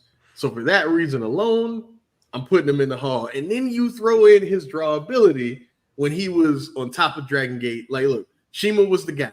And Shima is also one of my yeses. Shima was the guy, but then right after that was Shingo Takagi. To me, that's enough. And then like a little dash of like, little Mrs. Dash on there. Shingo Takagi was also given the IWGP World Title during the pandemic, and to some extent kept business somewhat afloat for New Japan during that era. So for me, that was if you voted for Tomohiro Ishii last year, when this dude is every bit like I love Ishii, when this dude is every bit the worker that Ishii is, plus the draw, like come on, man. To me, it's like what was the logic of voting for Ishii and not Shingo? I just look, I would vote for both. Like you can vote for both. I don't understand why they didn't. 100% Shingo Takagi to me was the easiest of everybody in this region. I bought up Shima. I bought up Shima. Shima is influence. We talking about lucha-resu. So we have a style in this Hall of Fame that is not represented very well. Pretty much it's just Ultimo Dragon at this point, to be honest with you, like of guys that influenced the style and cultivated it. It's really just Ultimo Dragon. He's like the third on that list. Was the biggest, pretty much Dragon Gate Pro Wrestling was a success because of Shima. Like, and it's still around today. So to me, that's enough also. Not to mention one of the greatest tag wrestlers of all time. You want to talk about his singles matches? You want to talk about his time at the top? Cool. You want to do that? We can. He still drew. But to be fair, you're talking about a tag-heavy promotion. Yeah. Where I think the single stuff you can kind of because the single stuff is important, but I think him being a great tag wrestler in a promotion where trios and tag matches super important. I think that. And look, you also take Shima, right? You take Shima's case, and every one of like people in this Hall of Fame have like legendary matches, like a legendary match that you tell the story of pro wrestling and then bam, like you go straight to it. Do Fixer versus Blood Generation is the most influential match of the last 20 years. Period. Not even close. So, and Dragon King was the star of that match, and then right after that was Shima. So to me, that's enough. Like, and if you need a Shima singles match, Shingo Takagi, Final Gate 2015. Exactly. The other guy. He has one. You might argue that he has no others. I think that might be a little limiting, but I would argue that is a home run singles match. Granted, it's against Shingo Takagi at maybe the peak of his powers, but I mean, a great performance is a great performance. Absolutely. To me, that's the other one.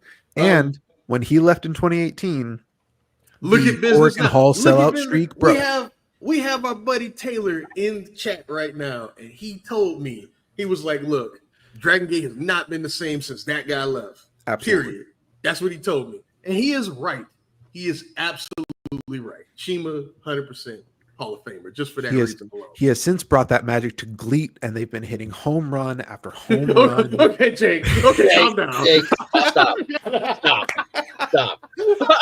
Just really, like the man cannot stop building his case as a draw and as an influence. Okay, and as a worker. He's really that's the thing. Man cannot stop. If he had just unstoppable, it's growing day by day. If he just stopped after the China thing failed, he'd be in. So, but I think everything is there. I'm going to steal one of Joe Lance's thing again. He talked about the fact that the style is very underrepresented, where the shoot style is probably all through this thing, man. But I will say this: the reason why the shoot style seems overrepresented now is because of MMA, and the reason why you don't see like Samoa Joe will probably be the last shoot style guy we might see ever, like on a big platform, because those guys are not going into pro wrestling anymore. Those guys are going into MMA, and maybe you see them go into, you know, unless Josh Barnett winds up just teaching a new generation of people how to do this stuff, which I don't He see. is the I know head of the dojo. But we'll see how that goes. But I don't see it. I see it as but I see it because the whole reason why the shoot style existed was because MMA didn't exist to start with, as we know it. Correct. But I think that's an unfair comp. But I think that like when you sit back and say, like I said, that is modern indie style, modern, like the AEW style, the modern indie style. That is what that is. So you have to have, I think, Dragon Kid, Shima, Hamada. I think all three of those guys got to be in. So there you go. Also, Tiger Jeet Singh. He makes Abdullah the Butcher look like Ric Flair. You can't not vote. Like, look, I talked a lot of shit about people just ignoring the work rate aspect of it. My boss Richard, with him, you got it. You got to. My boss Richard had the best line. He was like, "Look, man, this is still the Wrestling Observer Hall of Fame, and you have to at least be able to wrestle." He said, "I would argue this man can't even wrestle." But I'm like, "Look, man, the draw, like you can't draw like Hulk Hogan and not go in this Hall of Fame." So just for that alone, felt like that was enough. I kind of held my nose and went, "You know what? Cool." Was Inoki's biggest opponent. I think that says a lot. I mean, people are going to make the argument for you're going to have people make arguments for Paul Orndorff on that he was Hulk Hogan's biggest opponent, and other people's biggest opponent. And so yeah, I mean, I think to me that he's somebody, and I think part of the reason is because he's been in weird spots on the ballot. I think it's probably, but I think seems like there's enough people now going, what are we doing? This guy was a massive draw. He did the Toronto business and the Detroit business with Sheik and other people. Right. He did, obviously, the bulk of his cases in Japan, in both, mostly New Japan, but also in All Japan. He helped FMW, I think FMW and IWA Japan, or just IWA Japan. Yeah, it was both. It was both. Yeah. Because I mean, that was his style. Terrible worker. And I mean, Brody stole his entrance. Yes. I mean, that's one of the things. A little check for influence right there. Right. Okay. I mean, but was he a good worker? Fuck no. No. Horrible. God, no. But everyone will tell you that. But you're looking at, he is when people want to say, is there an opposite case for the worker? He's the opposite case. Yeah, he's the opposite case of the worker thing. So you almost have to ignore his matches. That's yeah. Before we get called a bunch of match marks and people who only care about flippy dudes and whatnot, like look at us, like advocating for Tiger Jeet Singh. I'm kind of shocked he's not already in this thing. But he got some crazy low number in his other category. He got like a crazy low number. Yeah, and historical, crazy, I think, like the historical people wouldn't vote for him, but I think him being in Japan, I think people. That might help. All right, so I'm ready. I got to hold up a shield. I got to get ready to defend myself. Okay. Are you sure? Yeah. Are you sure? I went 4 people, and the fourth person I went 4 too. I went 4 too. The fourth person I went with, probably not the same as you, Josh, was Kento Miyahara. Oh, it's because Jake. Yeah, Jake, I did. Okay, all right. So let's do it right now. Let's do it. Okay, so I'm gonna get you and me are gonna go at it. The man's barely older than me, and he's already in your top 50 workers of all time. That's right. Top 50 workers of all time. Yes. Okay, all right. So Mr. Corgan sellout and nothing else. Okay, that's Zeus fine. to draw in Osaka. That is fine. Okay, all right. Listen. Kento Miyahara, can we all acknowledge that the current era of pro wrestling around the world, in terms of just work, is the best it's ever been? Can we all acknowledge that properly? In most respects, yes. Yeah. Okay, so can you name 15 wrestlers over the past 10 years better than that guy? Can you do it? I mean, if you gave me how much time you can't. The point is you can't. That's the point. And then not on top of that, imagine a world where he is not in All Japan Pro Wrestling. Imagine that. Fair. Think about that. To me, that's his case outside of the ring. What are you saying? That's his case outside of the ring. To me, that's enough. Yeah. Like this is a legacy company. This is a legacy company, right? It's one of the. I know it's not the same as it used to be, but it's still All Japan Pro Wrestling. And a world without him in it means a world without All Japan Pro Wrestling. To me, that is enough. And he's one of the greatest workers of the era. An era with Okada, Will Ospreay, Tanahashi, all these guys. He's every bit as good as all of them. I'm just saying. It feels too good for Kento, but when you think about what I'm saying, you know I'm right. I'm right. What are we waiting for? I thought you were gonna. Who I voted for? No, I'm talking about my boy Ann in the chat. What are we waiting for? That's like saying, like 6 years in LeBron James' career, he wasn't already a Hall of Famer. He was, man. He was, and so is this guy. But there was another person I thought about. Then I settled on Kento, but because I only had 4 votes. Who are you talking about, Josh? Who am I talking about? Yeah, Hayabusa. Yeah, that was See, and here's the thing. I understand, but the fact that since he's been on the ballot, the amount of wrestlers that continually vote for him says all you need to say. That he like everyone always was like, well, he seems like he was super influential. It's very evident that he was far more influential than any of us ever thought. And being someone from that era, you always got the Hayabusa tapes, like even more so, when you got an Onita match, you always understood what you were getting, but Hayabusa just looked cool. Like I can remember the first time I saw a Misawa and a Kawada match, right? You see Kawada and you're thinking that is the coolest fucking dude you've ever seen in your life, just because he's sitting there, he looks like he's gonna kill somebody, and then Misawa comes out and you're like, and then that dude wrestles and you're like, okay, maybe that's the coolest dude on the planet. And then you see Hayabusa and you've got the entire presentation so good. Not to mention his offense was just right. Like he was doing things like, so was he sloppy? Yes, but he without a doubt was super influential to so many people. So yeah, that's why. Look, man, the first time I saw a Phoenix Splash was Hayabusa doing it, and I was confused. So I didn't understand how he did it. So yeah, like influence is crazy. Innovative offense of just like I was perplexed by it. Exactly. But like me too. No, I've been there. But, yeah. And like I said, when you see the votes for the amount of wrestlers that vote for him, it's evident that he was probably I think people thought he was kind of influential. I think it shows how much more influential he was, and I think that's to me why.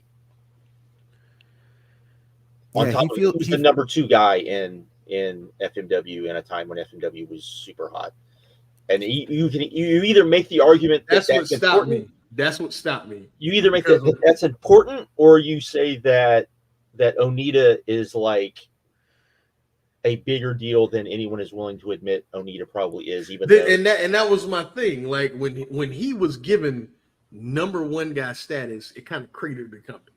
Right. Yep. So like that was the thing that like stopped me. I'm like, ooh. But was it that, or was it the fact that Onita left? But that's what I'm saying. Like if he's the guy that you believe in, I understand, but you can't just have a guy. That would be like that. It would be like this. It would be like you gave, like when Misawa left All Japan. If Akiyama didn't go and stayed and did what Kawada did, and that was the guy, right?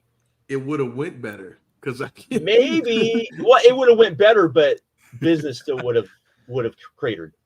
Yes, I mean, yes. Yeah, and I love Akiyama. But look, man. Look, I'm just saying that. Look. The proof I have that I think they would have been like better than FMW with Hayabusa is look how he was like a draw against Kobashi.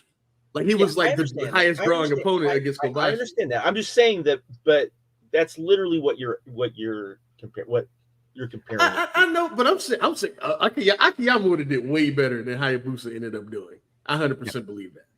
And I love Hayabusa. I love Hayabusa, but I gotta be honest, man. I gotta be. That's why I didn't go with Hayabusa, just because of how bad it got when Onita like jumped. I couldn't decide on a fourth in this category, and Hayabusa is definitely in the running for that. But like, he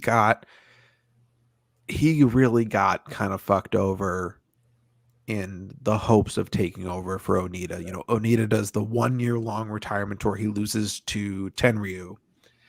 And then he says, okay, in a year I'm retiring because I lost this match, because of course you can't just retire on your retirement match. When you lose, you know, you do a job and now you have to, you know, for once in your life. And for once in your life. and then, you know, he does the tour and it's going to end with Hayabusa, and he beats Hayabusa. And it's just kind of like, why? It's like, clearly, like that's a man saying he's not going to retire. That's a man saying he's not going to retire. And that's a man sabotaging Hayabusa. You didn't give Hayabusa anyone to feud with either. Yes, I mean that's the other thing I would like. That's the other like the people they had weren't being made at the same time that this was so. Masato Tanaka was more pushed into ECW than I think any point in FMW, unless I'm forgetting something. Right. I think he was more pushing ECW. I mean, the number 2 guy was Mr. What's his name? Mr. G. The G. Ganosuke. Yeah. He was the second, and he was never that guy. No. Right? He was never that guy. So, you know. That's a good point. That is a good point. And all the great death matchers were split by that point between FMW, IWA Japan. Although I think Wings might have been dead by then. Like think about how Paul Heyman leaned into like Awesome and Tanaka, right? And think about how it was treated in Japan. They were good. They were in Japan having those same matches.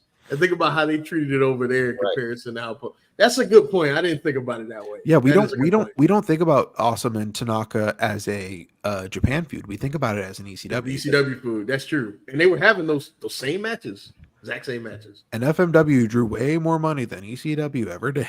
Yes. True. Kawasaki Stadium, huge houses, and Hayabusa got to be a part of the last of those. And it's kind of like it's a bit of a Sting scenario where it's like, yeah, you're set up for failure, but you also didn't like fight back against it and you couldn't reverse it. And it's like, can you know, the Hall of Fame is not like rehabilitating mistakes that ruin people's careers. We kind of have to evaluate what actually happened, sadly. Right. So I never thought about it that way, Jake. You're right about that. So who else does anyone else have? Anybody got anybody worth talking about? You know what's funny? I thought a little bit just for a second about Meiko Satomura. If she maintained her level of work that she had in it, like, you know what I mean? Because I was thinking about her just as a worker, right? But the thing is that she hasn't had any great matches in like 7-8 years. Yeah. And she still consistently works. Yeah. And her whole case would be the work. And it's just not, it's not enough. Where would, you know, like, yeah, that and where would Joe, even though I think somebody else, somebody else would have, I don't care. Somebody else would have did what she did. Like somebody else. Yeah, if she kept up the pace that she was doing in the 2000s and the 2010s, I would not yell at someone for thinking she's a top 50 worker of all time. I don't think I'd be mad if they still thought she was top 50 despite going into witness protection in NXT UK with all of the fucking diddlers. Right. But like, yeah, she's wise. That's kind of it. Wrestles all the time. That's kind of it for Meiko. Yeah. All right. So shall we go? Somebody brought up. Did anyone go for Fujiwara? No. No. Fujiwara is in no one's top 50, and they're fucking lying if they say that. No, you know what? I wonder if I will say this. I wonder if Josh Barnett has a vote. He's probably he's he would vote for him, but not for the but it's that type of guy that would vote for him. No one else is going to vote for him. So can I try to convince? No. You could try. Put it in the chat. We'll come back to it if it's good. Let's see. He wasn't even the best draw or the best wrestler in his style. Right. There were rings guys who did it better. There were people in Pro Wrestling Fujiwara Gumi who were better and more pushed than Fujiwara. He's not even who it was named after. He wasn't some like A+ New Japan Dojo graduate. What's his case? That he was a decent worker until his early 60s? That he was fun to watch in 2015? So he's bringing up the trainer. Yeah, like here's the thing about that. If you're gonna go with trainers, then who you compare him to is Gotch. And Gotch has a better argument outside of the training than he does. And so that's how heavy do you hold the training aspect? Because if you're somebody who weighs that heavily, going to say that, then Gotch would be the guy. I agree. The Gotch would be the guy that you would compare him to, and Gotch is at least 2 levels ahead of him. So that would be my. And when Gotch was training, it was a successful style that drew money. No. While I agree, I'm just saying if you hold that heavily, I can see why somebody would vote for it. I just wouldn't. That would be my argument against that. Anyways, let's get on. Did anyone seriously think about Takayama? No. I would like to, but no, I didn't. He has some of my favorite matches. Takayama. Period. Yeah, he's maybe the most underrated Noah wrestler in terms of big matches. But no, and it also doesn't hurt that his peak was early 2000s Japan, which is just a weird time where Noah was super successful, but he was kind of freelancing and hopping between a bunch of different places. I think he's really close, but he's not. I shouldn't say he's really close. I think there's a lot of good arguments, but I don't think there's enough to great. I know people that fucking love his work. And yeah, if that's your if that's your whole thing, then cool. But he's one of those guys that I could legitimately believe is someone's 30th best worker ever. Yeah, 100%. I could believe that. But even that time, him being great, is so short. It's like 4 years, man. That's it. And then everything starts to happen. Okay, should we get to this U.S. category? Here we go. Go ahead, Jake. Who wants to go first? Now, list them off, Jake. List them off. We have the Steiners, the Young Bucks, Paul Orndorff, Randy Orton, Roman Reigns, Jay and Mark Briscoe, Bill Goldberg, CM Punk, Cody Rhodes, Samoa Joe, Jeff and Matt Hardy, Asuka/Kana, Becky Lynch, Bray Wyatt, Adam Copeland, Jon Moxley, Kevin Owens, Sami Zayn, Sid Vicious, The Outsiders, Kevin Nash and Scott Hall, The Usos, and Trish Stratus.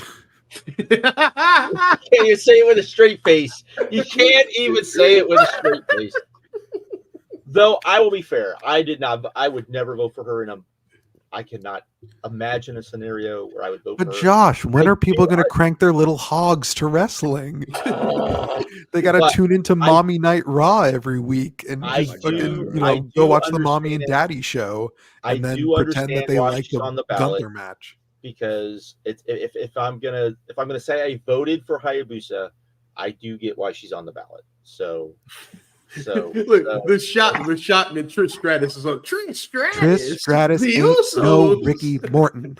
No, Trish Stratus ain't no Ricky Morton. Look, Josh. While I see your point, the reason why I disagree is because none of these girls that say that she influenced don't work like her. I understand that. Man. I didn't say I agreed with it. I said I understood why she's on here. Look, and Trish The fact that Stratus, sweetheart, nice gets, lady, and met her twice. she gets no. an actually like an okay amount of votes disturbs me greatly. I'm not going to disagree with that, but I do. Yeah, no.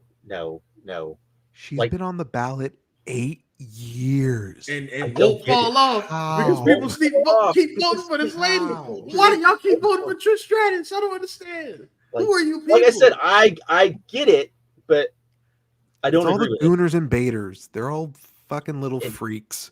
Anyways, And they're going to call us freaks for doing this Look, show, and they're going to go nice jerk lady. it, and they're all freaks and phenomenal shut woman, up. not a Hall of Famer. Very nice lady, not a Hall of Famer. And to her credit, she was the one bright spot in that time of WWE's women. She was one of the few bright spots, but no,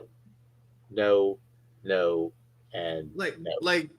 I would, and here's the thing: if you're gonna make that argument, and this is what really sucks, is if all of these women said, you know what, I was really influenced by Gail Kim, I would completely understand that far better, because she was out there having good matches. She was out there having matches that, in a lot of ways, because she athletic had matches, she was pushing matches. herself to do things. She was going out there with, with Kong, and having, really defining what women's matches could be at a time when we weren't getting that. That to me is a pop ratings in a company that was flat for 6 years straight. You're right. Like, there we go. So I would also argue drew live crowds, because when they traveled, some of the hottest matches on those shows were the Kong and Gail Kim matches. So I'm sure my girlfriend in the next room thinks I'm a psychopath yelling gooners and baiters about these. I mean, but fuck them. Okay, who wants to go first on this? I feel like Jake should go first. Do we gotta rip the Band-Aid boys? We can do whatever. Or go ahead. Good. This is going to be probably the most discussed, I would imagine, because I have some. This is the one that people are going to rip me on. Is this section, because I have thoughts. I think we're all going to get some shit in some capacity, I'm sure. Could we just wait for Roman Reigns to actually be top babyface? Here we go. No, see, I agree. I cannot. Isn't the whole point? I will probably vote for him next year. I will say that. I will probably vote for him. I probably will too. I cannot. This time next year, I'm probably a yes voter unless something insane happens. Right. Can we wait for him to be a top babyface? Because the whole point of his entire career was to be the top babyface.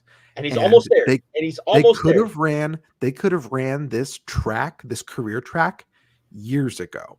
And people are going to tell me, dorks like me, to ignore roughly 5 years of junk of a guy who was a solid worker. He was almost never a bad worker. He's had bad matches, but he was almost never a bad worker. He was underrated in that regard. Like that era, underrated.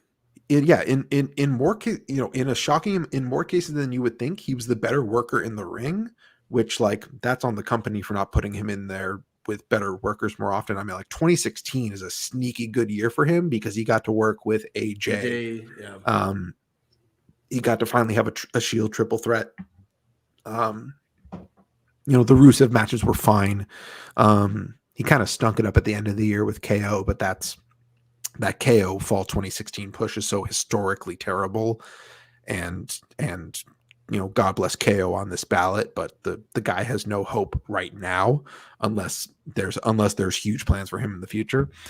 But I think the bloodline has been a huge success. I think from Mania 39 through the summer and a little bit into the fall of 2023, he was undeniably a TV ratings mover and was the reason the rating popped.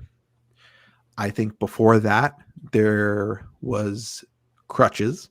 I think there was Sami Zayn.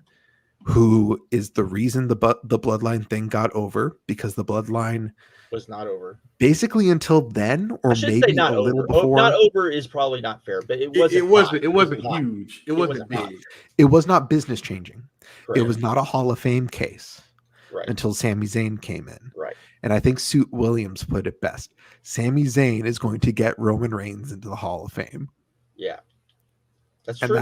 That feels bad, right? That feels bad. But like I said, he is probably my number 8 on this list. Yeah, he's probably my number 8 on this list.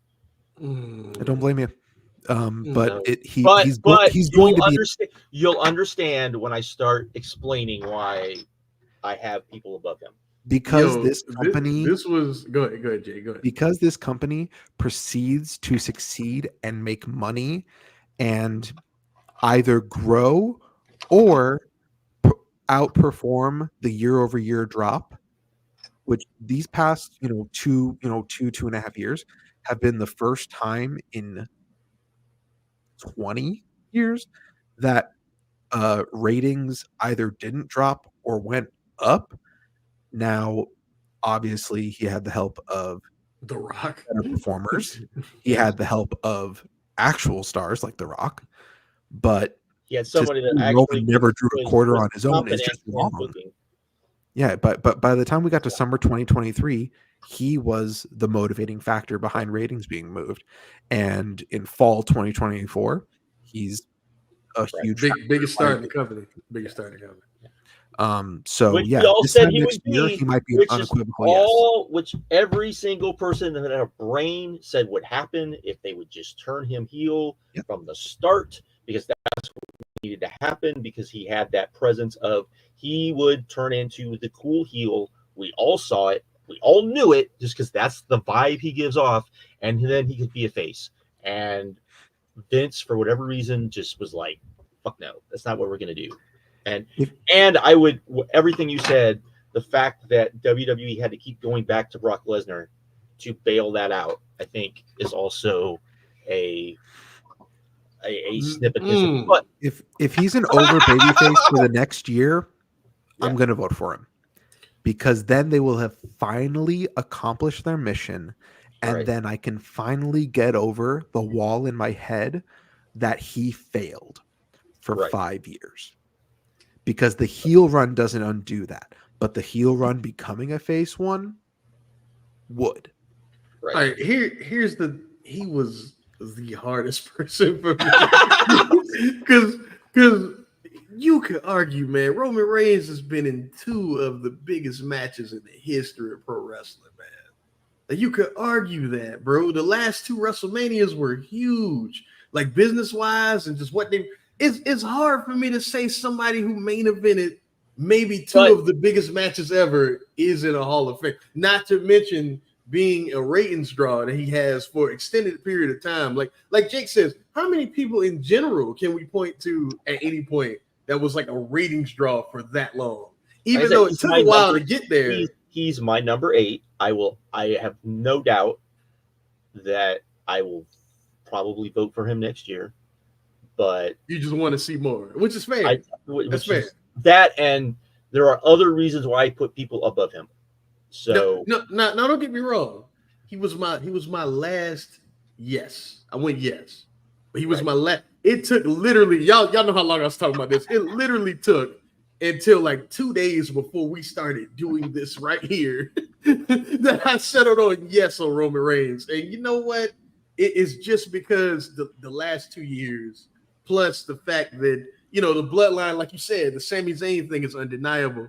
But again, going back to it, modern wrestling, if we talk about like an era of wrestling, right? For good, bad, or anything in between, this is the bloodline era of pro wrestling. Because the way stories are told, the way the 3-act plays happen, even companies that we love like AEW are starting to lean a little bit into that shit. It's because of the blood. Everyone's chasing their version of the bloodline, literally everyone. So for that reason alone, I feel like I had to go yes, but I held my nose and I went yes. But I went yes. But I don't blame y'all at all, because like you said, 5 years, can't ignore it. And then it's funny because during that time period, he was an underrated worker, and now he's kind of terrible. You know what I mean? So it's tough. It's tough. Massively overrated worker. Absolutely. Like, stunningly overrated. Okay. So who wants to? So now keep going, Jake. Who were your yeses, man? Just deferring to the guest. Thank you very much, Markeem. So let's go to a no-brainer yes, and that's the Young Bucks. Yeah, I would agree with that. Yeah. See, I probably shocked. But them. I will say this about them, and then I'll let Jake. There is on this part. There is a theme to everyone I voted for. Modern American pro wrestling does not exist without certain guys. You have to throw the draw thing out on virtually every single one of them, with the exception of one, which is already in the Hall of Fame, so we don't even have to talk about him. But there are wait, who are you talking about? Yeah, I was about to say who's. I thought you were going to say it's the Bucks who are the exception. Yeah, because they are an exception. No. I mean, they've drawn, but they're not Bryan Danielson. Oh, okay, yeah, that's true. That's true. And he's already in. And he's already WrestleMania 30. Listen, that's a good point. Who drew more on the Indies? But who drew more on the Indies? But how much of that? I'm not saying they drew more than him. I'm not saying they filled the Superdome. I'm just saying. What I'm saying is that they started drawing after he was gone. Yes, that's part of the thing. And there are three people. They were probably the first real draws since him. To be honest, there are three people that do not draw. There is not a strong indie scene for them to basically thrive on, and everyone else to thrive on, that gives us AEW, and we'll get to that, without three other people. Bryan Danielson is one of those people. That said, without the Bucks, you don't have AEW. The Bucks did transcend, even though there's a large portion of their run on the Indies that I was not a fan. Hey, listen, I've known this man for almost half of my life, and I had to convince him. Like, hey man, these dudes are great. He was like, "Come on, man." The low man on PWG thinks the Young Bucks case isn't that strong. Who knew? Yeah. But they drew everywhere. They were able to go to New Japan. They were able to basically, them, Kenny Omega, who's already in. You have, and then and Cody Rhodes. I mean, without them, we will talk about. We will talk about. You don't have AEW without them, along with Tony Khan, but you don't have AEW without them. So just for that purpose, before you even get into the work rate purpose, which I would say since after probably a year after being in New Japan is when I felt like they stopped doing a lot of the stuff that I didn't like in their matches. Maybe 2 years in. How long were they in New Japan? Made me curse. He about to. But that's what I will say. This something happened. I want to say it was around the time of the Roppongi Vice feud, and definitely into Roppongi 3K when they started. And I think they had started experimenting with this in PWG to an extent, but I think they really started trying Southern tag team style wrestling in New Japan, especially the 3K matches. Yeah. Like they just started doing, like, it was different, and I was like, okay, this I like a lot better. And it wasn't that I thought they were horrible. It was just like I felt like all of their matches were very samey, which, like, I like samey wrestling. Samey wrestling's fine, but when I am watching it and I'm thinking, hey, this is very samey, that's not good.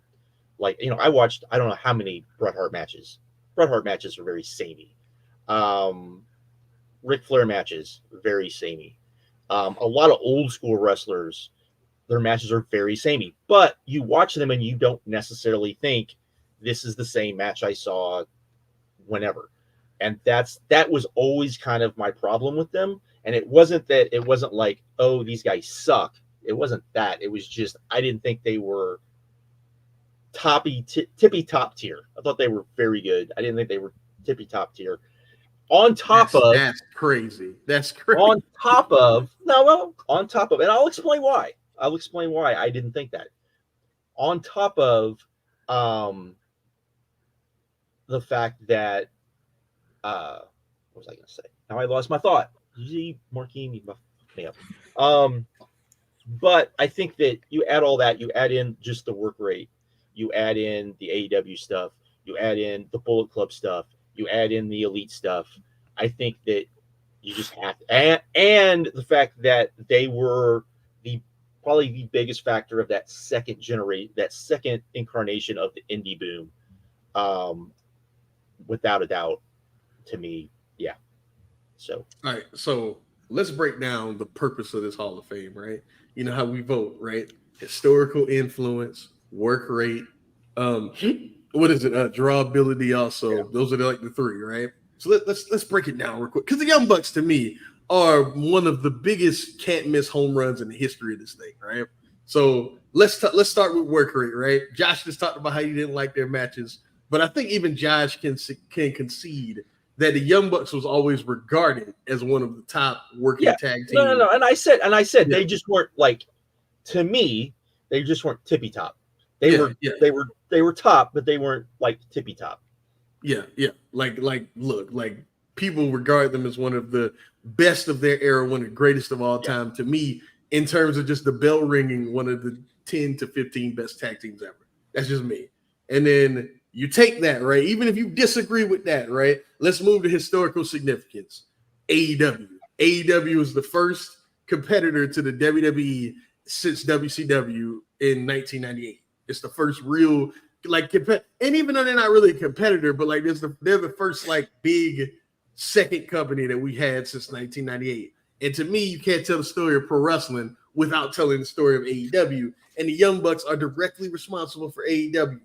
Then let's talk about drawability. You got All In happening. You got Madison Square Garden selling out for New Japan and Ring of Honor. And don't get me wrong, like, you know, New Japan had their hand in selling that out, but really it was the Young Bucks that sold that building out. It was the Elite. Say whatever they want. It's the Young Bucks and Kenny, the Young Bucks and Kenny that sold that building out. So you have that, and happening at WrestleMania weekend. You have that as well.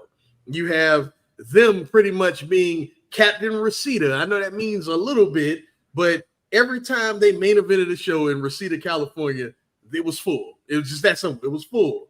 If they were wrestling for PWG, the building was full, period. Excalibur's talked about it before on like certain interviews, how he knew that they would have to rearrange the venue when they booked like big Young Bucks matches because people would pack that bitch. You know what I mean? Because they were the act on the independents for like 7 years, bro. Like, to me, they are can't miss candidates more than a lot of people that are on this ballot that I know other old folks will vote in because they just don't like the Young Bucks. It is just like Terrell Owens in the NFL Hall of Fame. With Terrell Owens, and y'all know I hate him too, when he was on that ballot, being second or third in every receiving category known to man, he should have been the Hall of Famer, can't miss. But he didn't get on the first ballot because the media and other players and coaches did not like him. I don't care how you feel about the Young Bucks, man. On merit alone, that is one of the top tag teams in the history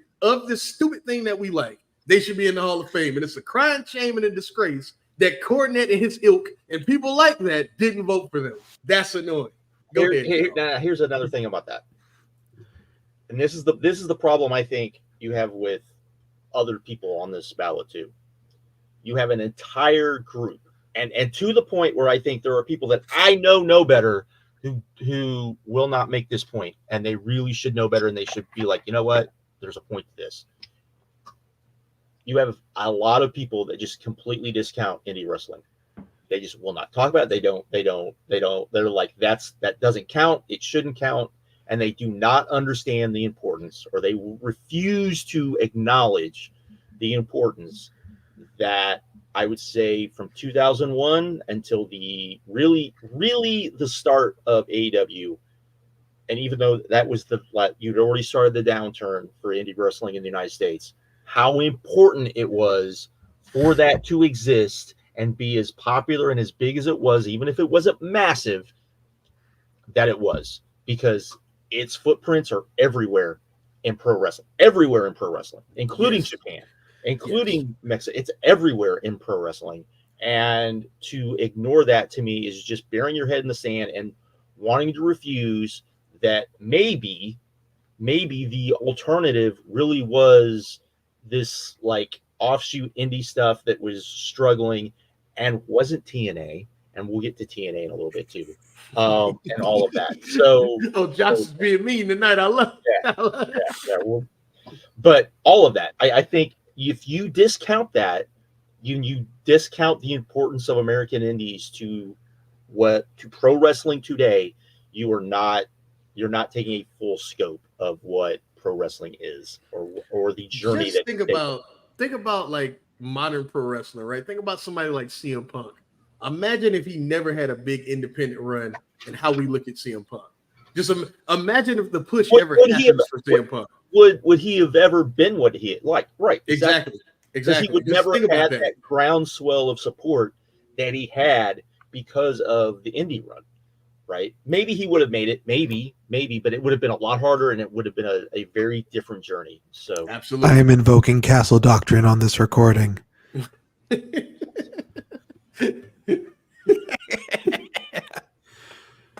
Okay. Jay, how you feel about the Young Bucks, man? We've done a lot of talking. How you feel? They were having A+ great matches, whether you want to call them a great tag team that early. DDT4 2009. I know everyone talks about the final, but that whole tournament is basically about how good these guys are. Bucks. Yeah. 2008, like, it's clear they're getting good, and obviously they do the Dragon Gate tour, and I mean, who doesn't improve after a single month of Dragon Gate? A little feather in Shima's cap there.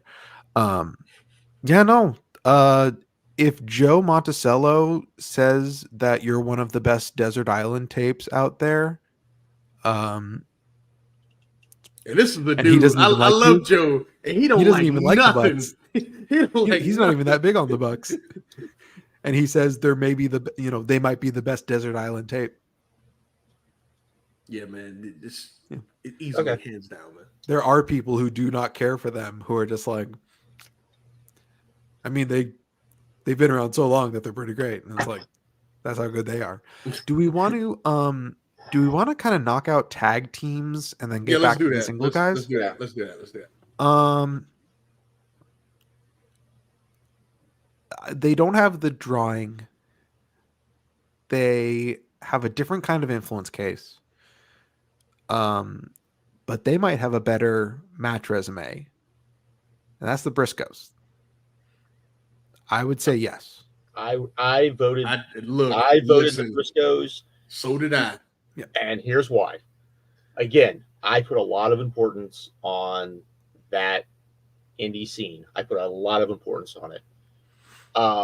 But they also went to Noah. I wouldn't say they were draws in Noah, but they were putting on crazy matches in Noah. Sneaky good matches. Yes. Go find them. They are shockingly great. Look, to defend them, though, in the drawing category, they were put in there against guys like Marufuji and shit like that. No. I'm saying I'm not gonna make a drawing argument. I'm not gonna use that to make a drawing I got you. Because I think you take the drawing out of it because people are gonna point to, they never, this, that, or the other. Though you could argue the FTR matches were massive draws. They were. Yeah. That's all said. I firmly believe before the Young Bucks, they were what kept tag team wrestling alive in a time when excellent tag team wrestling, not just like tag team wrestling, because you had stuff going on in WWE and TNA to an extent, but excellent tag team wrestling alive, reminding us what excellent tag team wrestling could be for a very, very, very long time. Their match resume is pretty insane. There's a lot of, you might say, there's, Dave never gave a lot of their matches 5 stars. There's a lot of 3 and there's a lot of 4 and 3/4. There's a lot of, who cares? Like, 4 it's not one guy's ratings that matter. I know, but I'm just saying, if that's what you're going to say, there's a lot of 4 and 3/4 stars. And then also that was a time when Dave didn't go crazy with the star ratings at that time. Right. Could you imagine if like current Dave Meltzer was rating those matches? like all the ladder wars, all of them would probably Briscoes versus Irish Airborne would have gotten 4 3/4. And people would have pissed and shitted and turned into corn cobs. 2006 green as hell Irish Airborne. I mean, so to me, and on top of, you cannot, they are like kind of the fourth part of this. You cannot have Ring of Honor without them. Of course. Ring of Honor's importance to American pro wrestling is so, like, people do not talk about it enough. People don't realize it enough. It is super important. Without Ring of Honor, it wasn't TNA. I don't give a shit. Anybody can say whatever they want. TNA did not influence. Maybe they were on a bigger stage, all of those things. They did not influence pro wrestling in one single. Well, I take that back. They did give us that Wrestle Kingdom show, which was important. I would say that was important.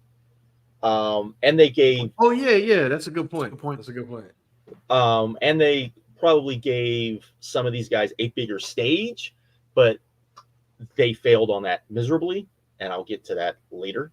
Ring of Honor was a bigger draw than TNA anyway.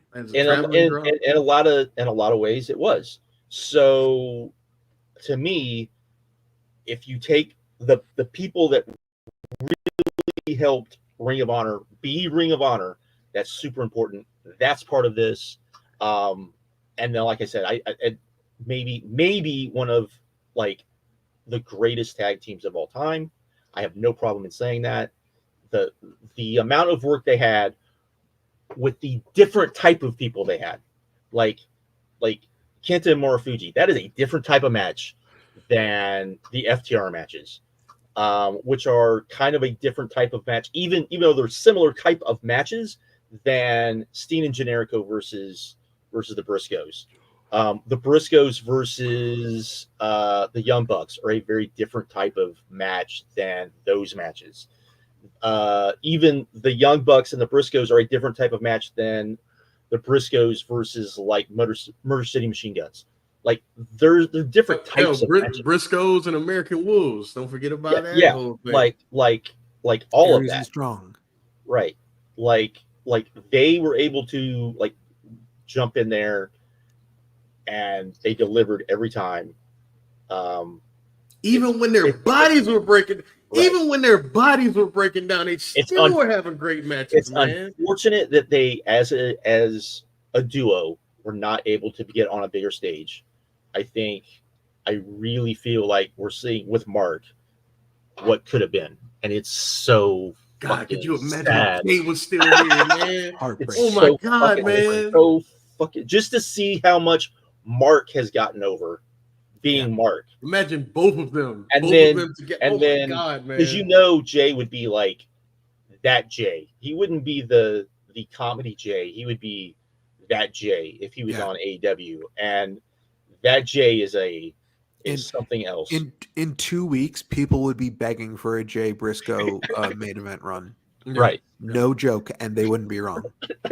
So he could have come in the middle of the CM Punk push, and people would have been like, "We want to see." Sure, we shouldn't give that to Jay. CM Punk. Right. Are we sure we shouldn't give that to Jay Briscoe? Like that's how good Jay Briscoe got, and not enough people realize that. Right. And like I said, there was 2 Jay Briscoes. There was the kind of comedy, like feeding off of Mark, and then there was the other one, which was you let Mark do the comedy, and now I'm going to talk some serious shit. And sometimes Mark would feed off of that, and that was very different. That was scary as fuck. Yeah. Briscoe. Jay Briscoe was do not want to see in an alley scary. Yeah. Right. Yeah. Right. So ironically, he's like exactly the opposite though, like in real life. Like he was right. He's one of the coolest wrestlers I ever met. But yeah, for Josh, I'm very similar to Josh. I'll go there. I'll go there. I think the Briscoes are the greatest working tag team of all time. And for me, for me, it's them, Holy Demon Army, Midnight Express. Those are the three. And for me, it's the Briscoes. So if I'm having a Hall of Fame where I'm talking about the greatest workers of all time, right? How do I not include the greatest working tag team to ever live? To me, it's just that simple. It's the Briscoes, man. It's Jay and Mark Briscoe, man. How are they not in here? Just for that alone, it's Jay and all you have to do is just watch their tapes, man. Just watch. That's the thing. You have to watch them. Tapes. And there's a lot of people that are not going to watch them because they weren't on a massive stage, and people have to get over that, and they have to get over that part of it, especially American wrestling during that time period, because really you only had one company, and you had another company that was being run by a bunch of dumbasses. Idiots. What the fuck they were doing. So yeah. Like, man, look, the series with FTR, the Ladder War, the matches with the Motor City Machine Guns. These are some of the greatest tag matches of all time. The Roderick Strong and Austin Aries match. And it's so funny that everyone talks about how great Danielson and McGuinness is in that show. And it is. And then right before that, we have one of the greatest tag team matches to ever take place. It's kind of crazy, bro. Like, this is the greatest fucking tag team of all time, man, period. We have forgotten more great Briscoes matches than any WWE tag team has had. Potentially any. At least in the last 20 years. Yeah. I mean, literally you have to go back to the Bulldogs to find anyone that would be be as good. Yeah, so, I forgot. Yeah, you guys have been reminding me of tag matches. Like, I have forgotten more great Briscoes matches than serious contenders on this same ballot ever had. Yeah, absolutely. Oh, and by the way, to answer your question, Neil, country. I'm a country guy. Yeah, I am too. Even though I think the Lane team was probably the more marketable team. Yeah, that's the team everyone thinks of. Right, but they were the first incarnation was the better, but they were a different type of team too. That's a different argument for a different time. Okay, I actually agree. Yeah, I like Condrey Eaton a smidge better. They're very close, but I think Condrey Eaton's like the tiny. But they're different types of tag teams. That's the thing, like, that people don't probably understand. Like, Eaton and Condrey are definitely a heel Southern tag team. Yes, Eaton and Lane are like a flashy heel. So they're kind of different. But anyways, who do we want to talk about next? Can we do? Let's do something easy. Let's do the Outsiders. Are they? No, should they? No. Hell no. Like, I'll vote for the NWO. I'll vote for the original NWO trio in a heartbeat. Yeah, that would. Why are we considering Nash and Hall by themselves? I think just because they did.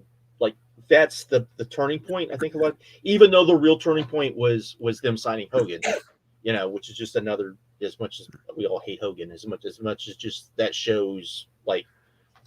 And also, Flair and Savage were improving house show business for 6 months before that. Yeah, so you've got all of that sort of stuff. But they get the nod because they came in. They seemingly kind of changed things. So, but no, they're not worth discussing at the 2 hour and 27-minute mark of the show. I cannot believe they're on this ballot. I don't get it. To me, I don't get it. Steiners. Josh, I feel like when you're thinking about here's the thing. Bulldogs, I think you're thinking more of the Steiners. No. To me, you're talking about for the influence. No, Jay. No. I understand. What are people from the Bulldogs that doesn't also kind of just feel like the Steiners thing? But how much of what the Steiners were doing was what the Bulldogs did. Just they did a lot of the same things. You say it worse. They were worse.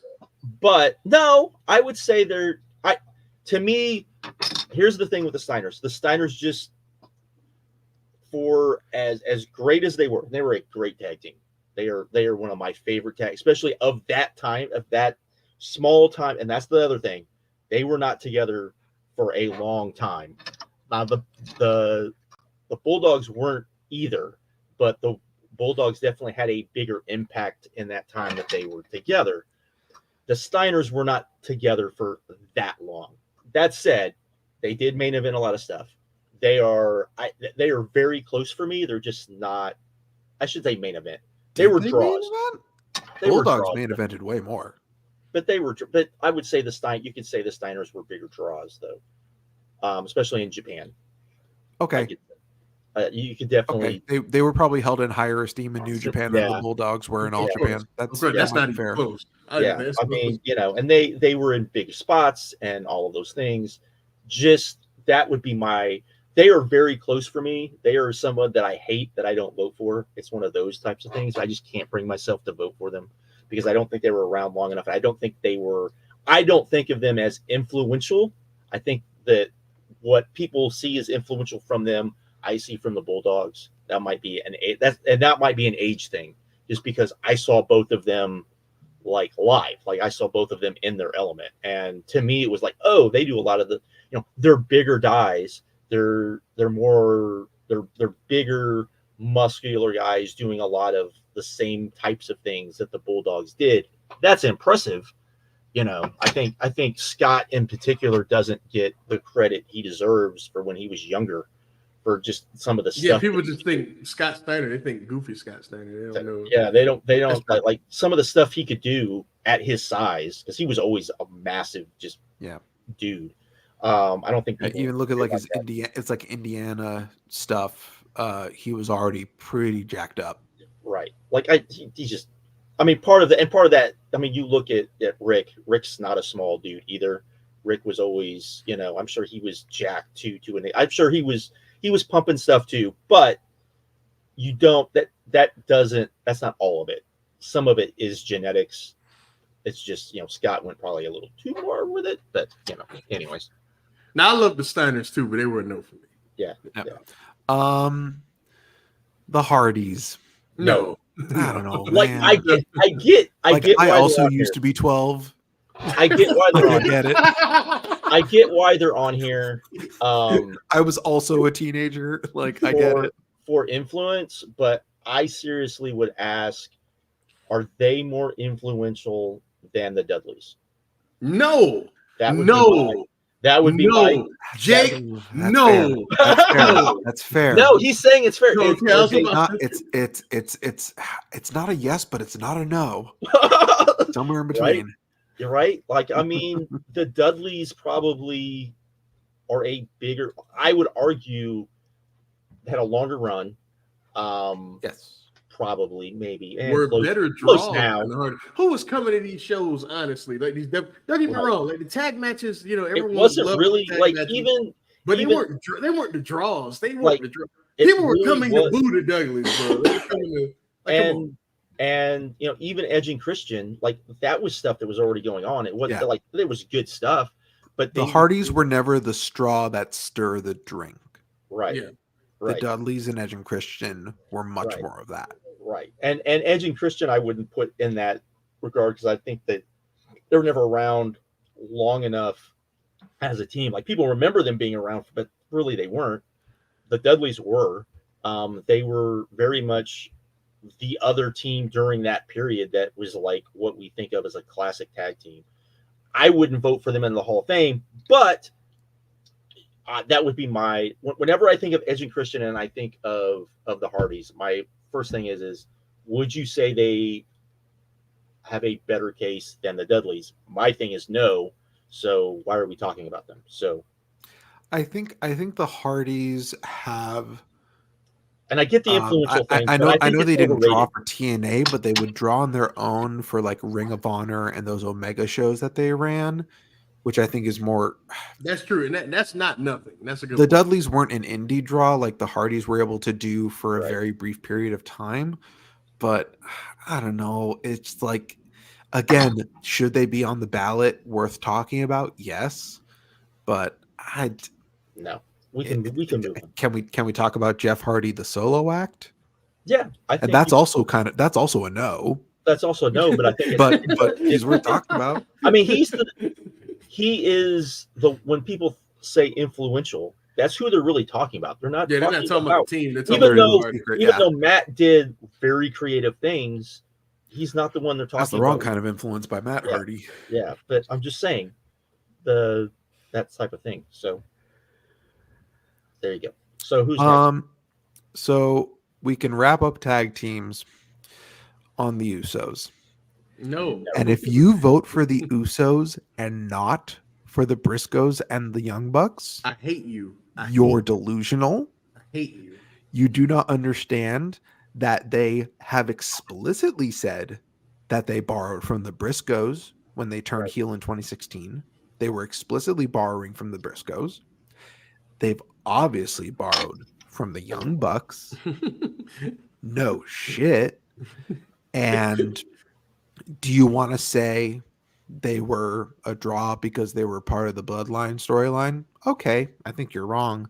Do you want to say that the Usos being over meant Jey Uso got over and he was able to main event a SummerSlam that sold well, and then he shat the bed in the main event, and proceeded to shit the bed as a singles act for over a year, and is only just now starting to be an okay intercontinental, mid-card, IC title level guy in a company that has hot and cold periods with their mid-card and tag team belts. They were a top tag team in a company that has not cared about tag team wrestling since the Attitude Era, and I would argue that was with the help of gimmicks, so they weren't actually serious about tag team wrestling. Good, Jake, good. Roughly, Yeah. They haven't been serious about tag team wrestling since roughly Hart Foundation versus Demolition, SummerSlam 1990. Yeah. Once the Road Warriors didn't pan out, they're just like, okay, so tag teams will never main event. Right. They already weren't main eventing, but now they're definitely not going to main event because, I don't know, Hawk couldn't stop doing drugs. So, and now we have to, they've been around forever, and we have to suffer Dolph Ziggler-itis, where if you've been around for 100 years, you're in the top company, you're a Hall of Famer, even though you don't do shit. Like, cool, man. I was also watching Superstars in 2013. I thought those matches were okay too, man. Right. I thought the Harper Rowan matches were good. That's great. That's not a Hall of Famer. It's just not. And we I like the Briscoes, man, but no, not for this. No. The Briscoes. I mean the Briscoes. Oh shit! See the Usos. Yeah, I like it too. The Usos are like, what? I get you throw them on here because of the bloodline, but listen, and you know what's if funny? The Usos got the push and the opportunities that the Young Bucks did, different story. Because at various points and they succeeded, and they're talented, right? They're talented guys, and they succeeded. That would be the other. That would be the other thing. But you're a tag team in a company that hates tag teams. Yeah. For years, like the Usos said, like again, like Jake said, if you vote for them and you don't vote like Young Bucks and Briscoes, you're crazy. Because the Usos said themselves, their dream match is the Briscoes, and they didn't get it. They said it so many times. Like there was an interview after Jay Briscoe passed where Jimmy and Jay were on some radio show, some hip hop show. And like at the end of the thing, like Jay talked for like 5 minutes about how like he'll never get his match with the Briscoe brothers because they watched them before they were even featured in the WWE. They watched them and they studied the fucking Briscoes. So this team that is considered the best WWE tag team in like the past like 10 years or so. Can we agree on that? Like they're probably the best like WWE tag team. They are the best tag team. Them of the New Day. Them of the New Day, right? Like, but for them to be like, hey, I was influenced by these guys, and you don't vote for these guys? Come on. Yep. Come on, man. I can't take you serious at all. Okay. Let's move on. We've talked enough about that. I think this might actually be a shorter topic, but Paul Orndorff, I think we've all been swayed over the years. Yeah. I was always he's Hogan opponent. He's my he might be my no, he's my like third pick. So or fourth. So yeah, like he was the top Hulk Hogan opponent. I've been swayed the drawing thing. See, this is one where I would point to the drawing because I never, but it's evident that he drew versus a lot of people, the top people. He drew that crazy car, that crazy house in, was that Quebec? Toronto, the main event, yeah, or the big event in the big Cape. event. That's just a crazy number. Yeah. In a time when like that wasn't a pay-per-view. That was just a live event, just a live show. Right. So all of that. Yeah, like I've been swayed. And I always liked him. I always thought he was really good. So And a good worker. yeah. And if you Far go from a bad worker. Yeah, and if you go and you watch like his Florida stuff and you watch, stuff outside of WWE, it's kind of like, what the I want to check out the Flair stuff from Georgia, to see what that's like. I'm very curious. But yeah. Paul Orndorff is an easy, like, no-brain Hall of Famer to me. Yeah. Pretty easy. Okay. What's worth talking about next? I'm going to talk about another one of my yeses, and we've already mentioned him. It's Cody Rhodes. I'm not voting for Roman this year. I wouldn't vote for Roman this year. I would vote for Cody this year. I would vote for he's a yes for me too. And the reason is I'm a yes too. Okay, now here's the thing. You have the whole elite thing starting AEW. That's a big thing. All In was a lot of him. Of all of the stuff that people can say about him being in the elite, All In was very much a him thing. So there is that. You can throw out maybe the rest of it. You can say that he kind of latched himself onto these guys and just went along for the ride in some ways, and that's fine. He did. And he did, and that's fine. But wasn't he the one that convinced Tony Khan to even wasn't it him? It was him, right? He was one of the front. It was either him or Matt Jackson who was kind of the front man on those negotiations. And his WWE run has been really, really strong. Yeah. Now since he's won the title, good, not great, but not great. But he's still top. He's still the reason why their house show business has completely turned around. All of those things. He's not like the strongest one on my ballot by far. But I did feel like I feel like the elite as the Bucks, the four of them all need to be in because I think that it's that important. Like they are what a lot of people who probably don't really follow pro wrestling, but are probably my age, see the NWO are, the elite really are. So I agree. I look, man, it had to hold my nose and do it because I don't like his matches at all. Even some of the top level matches that people love to death, I didn't really like him as much. I've always been low on his, even when he was in Ring of Honor. A lot of those matches because he gets overindulgent. His Ring of Honor matches are not.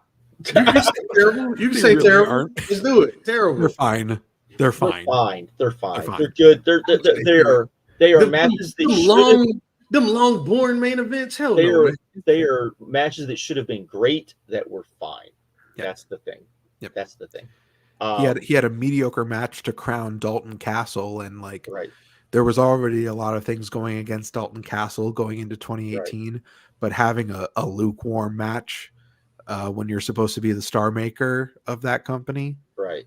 And he was put in that position to do so, and Cody went on to keep selling tickets. Dalton didn't. Right. Yeah, not at all.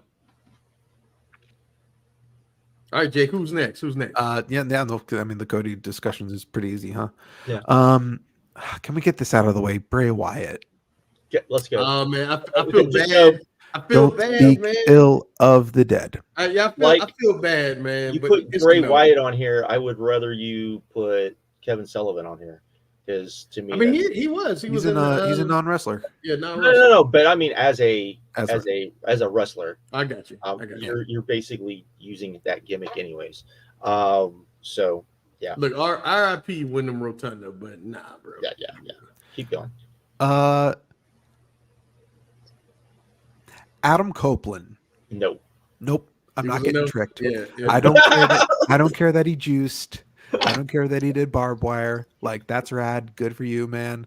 Still shouldn't have signed him. He's worth way more money than he's Damn, going to pull in. You're still a no? Like you said, they shouldn't have signed. He's worth at his price tag. At his price tag, that's an argument. But I would say that we have to take, as a group, we have to start taking the price tag thing out, because in a lot of ways we're still thinking WWE price tags, and it's very evident that Tony's not going to pay WWE price tags. He's willing to pay people more money. So yeah, that's true. You got to remember these people are billionaires. Which beyond company all has a higher median pay? Which company has a higher median pay? But that's because you've got people making crazy amounts. You have but do we know that for sure? I mean, I think so. A lot of buckets ain't getting filled, Josh.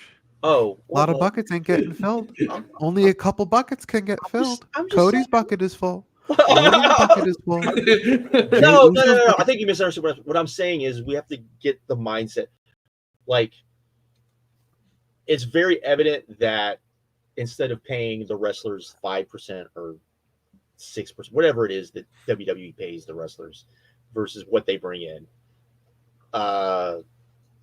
Tony's probably looking more like what a real business would look at, which is like 20 to 20 and up, depending on what you're looking at. Rumor is it's north of 40, right? Yeah, but I mean, for a sports franchise, it would be closer to 50. If you had like a mom and pop business, it would be like 20. I mean, that's what that's what the model should be, and it's not it. So there we go. So, but yeah. Anyways, but I think we all agree no on Mr. Yeah, no on Edge. Can we get his partner Randy Orton out of here? Yes. The old guys love Randy. I got when that first initial championship run, right? You could have put him on the ballot, and I would have said, you know what, he probably should be on the ballot. But he hadn't been around long enough yet, so he couldn't be on the ballot. So let's wait and see. Now we have waited and seen. Now you waited and see. He is, I think, even more so than Roman, the poster child for just because you were a featured guy in WWE does not, over the last 20 years, does not mean you're a Hall of Famer. It just means you were a featured guy in WWE. So let's move on to the next person, please. Yep. I'm gonna go back into the yes pile, and I'm gonna go CM Punk. Yeah, I was yes on Punk. Look, man, say what you want about the man. I was one of those people like wait and see. But after the AEW run and just the business, what he meant for their business, and just how the company look, we talk a lot of shit about CM Punk, but it does not feel the same without him there. It just doesn't. So yeah, I feel like you have to go yes. Yeah, the work rate. He was always a solid worker. Don't get me wrong. His AEW matches do not get enough credit. What you say? His AEW matches do not get enough credit. He was having a great match on Rampage with Daniel Garcia in October of 2021. Yeah. I don't know why that match sticks out to me specifically. No, that was great.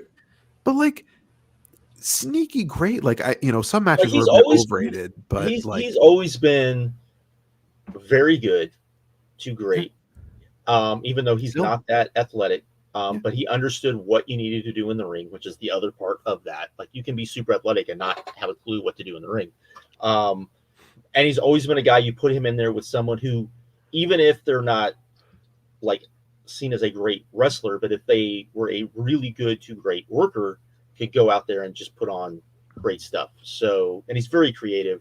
Yeah. To me, as soon as he came back, and as soon as it was evident that he meant a lot when he came back, he was a yes for me. That was enough for me, because he is the other one. He's another one where I think without him, Ring of Honor does not exist. And then the way we see Ring of Honor, I think that's factually true. And not just Ring of Honor, but him more than the thing with Bryan Danielson. Bryan Danielson meant a ton to Ring of Honor.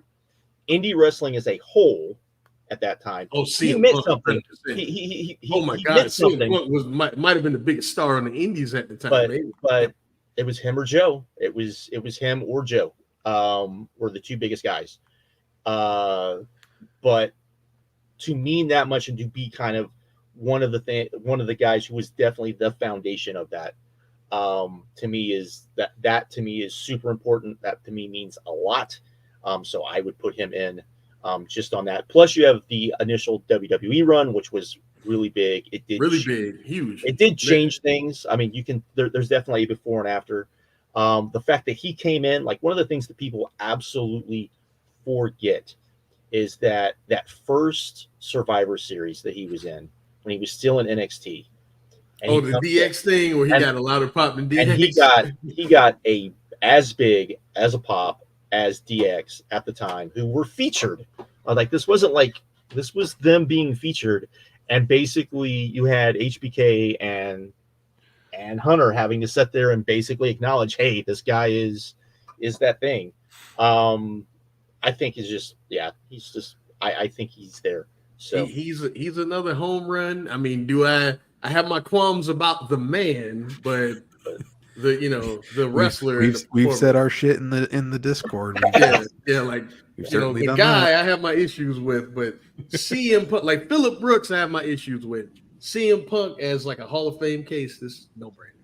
Period. Yeah. Say what you will about him. Yeah. Man, there's just a lot of there. God, there's too many people. I showed my buddy the modern U.S. Canada ballot, and he's like, "How can you sparse? How can you get through all this?" Goldberg. Did you vote Goldberg, Josh? I did vote Goldberg. Oh, okay. Okay. But here's why. Explain. Here's why. And this maybe. Here's because I lived through all of that. I know you guys, but you were an adult while it was going on. Yeah. So yeah. So was he like? You can all the negatives there are there. That said, he was the biggest star in WCW after Hulk Hogan. No question. Just there is, and he's not. There's one other one that I will say this that we have not talked about. And this is an exception to this rule. I feel like a lot of why people say no on him has a lot more to do with the way people booked him than him as himself. Because I think if he had come into WWE, even after the Nash disaster, he'd come into WWE and they had booked him properly. And we now know this because we now have seen this when he came back. It would have been a big two tries. Big deal. He came in. They did. Yeah. They saw him. Josh, they didn't do it right the first time. Happened the first time. They didn't do it right the first time. They didn't do it right. If they had done it right that first time, things would be very different. That is a very good point. But you know why that didn't happen? But again, that has nothing to do with him because he came in. He was a big deal, and then they basically told the fans no. And then he comes back. They put him with Brock Lesnar. Freaking did massive business. Was like one of the few high points during that period. Just absolute delivered in a time when people really were like, can he even deliver? For what they asked him to do in those sprint matches, which is exactly what a Goldberg match should always be. A Goldberg match does not need to go over 10 minutes. Never needs to go over 10 minutes. That first Brock, well, not the first one, the second Brock Lesnar match, the Survivor Series match is a legendary segment in the history of pro wrestling. Like everyone should see that because it was so unexpected for the way they pushed Brock at the time and what they did. Right.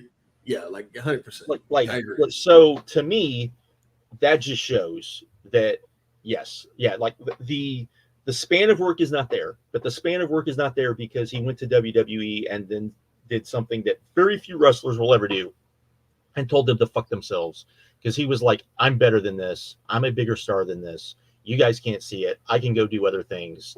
Bye. So there you go. You know what, Josh, you may have just turned me on Goldberg, man. I was a no. But you know that may have just I can't hold what is we're not even talking like he was part of bad booking. You can visibly see in both cases that WCW, when he lost the title, which he should not have lost the title. They should have gone with him until it was evident that he needed to lose the title. We were not there yet. And then maybe WCW, maybe wrestling as a whole the history of wrestling as a whole is different, because how much longer does WCW last? Do different people end up taking over at some time? And, all of that. Does WCW last long enough to where ECW goes down the drain, and then someone with some sort of intelligence says, hey, let's, this Paul Heyman guy just went out of business. Let's see if he'll come in and he'll take over the reins. And we go from there, right? Josh just created the greatest scenario of my life. Right? Like we don't know. And that's a big what if. That's a big giant what if. But man. if you even if you just go with another year until you start seeing the returns for having Goldberg as the guy and having him just plow through everybody and telling everyone he's going to plow through you. That's what we're going to do. This is working. It's different from what they're doing on the other, which is always something you have to do, especially when and they had started to be behind at this point, or it was even, we have to do something different from what they're doing over there.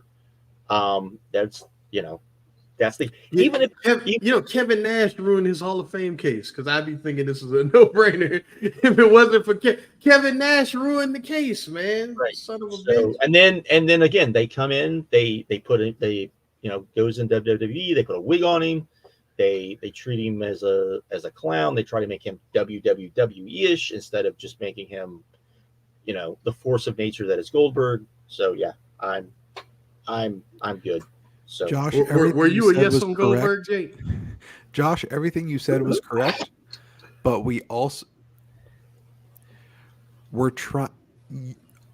can't induct someone based on what we thought they should have been. I understand. But what I'm saying is I'm not even saying that that's why. I'm just saying that you have to look at it like not as he should have been, but just that, hey, do you hold and people do, they hold that part of it behind like after he lost the title. I don't think you can hold that against him, is what I'm saying. And people hold it against him. And I think that in a lot of ways, because they're like, he doesn't have the career. He doesn't have the career because he wasn't going to put up with bad fucking booking. And there are people and so that's my case. People can come on and say, you know what, I would never vote for him. I'm not gonna make a massive argument. Pretty much goes in I completely get why people wouldn't vote for him. That's why I personally, and I want to be consistent. It basically comes down to how strong do you feel about his first run? How strong do you feel about it? And then that second run, and then that second, run. What does that second run say? So, but you can vote against him, and I wouldn't be like, you're wrong, because I don't think you're wrong. But that's why I personally. So, I want to knock out a couple of just real, like, I don't give a crap. Sid Vicious is cool as hell and absolutely not a Hall of Famer. No. Asuka was a good worker in some of the worst years of WWE modern history.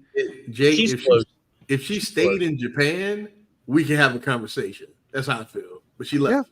Yeah, I can see that. If she stayed in Japan, we can talk about this. But she didn't. So or I would say if WWE would have had her take on more of the top women more often and have real feuds with them and not just like kind of the way they used her, I think that would be that as well. So gotcha. True that.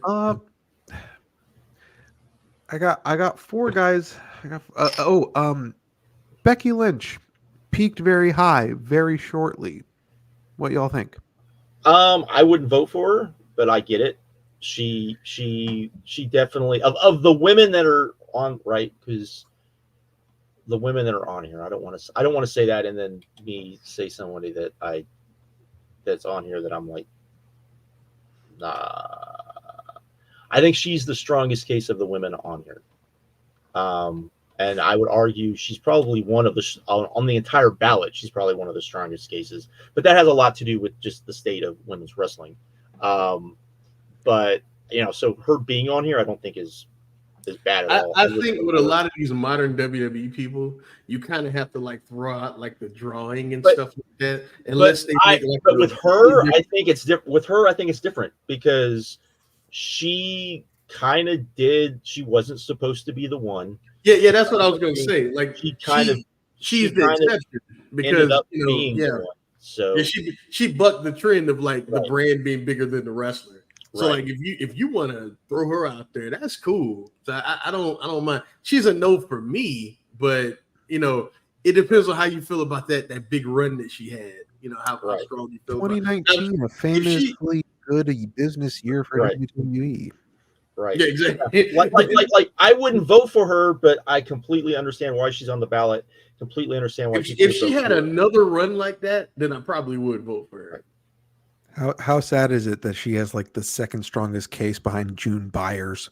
Right. That's what I was saying. That's what I'm saying. Like the fact that she would be ahead of like Mako and like that just shows where like women's wrestling is. It's hard. Yeah. I want to lump these guys together because I want to save. There's one guy I want to save for last. Two guys I want to save for last. Sami Zayn and Kevin Owens. Very similar paths.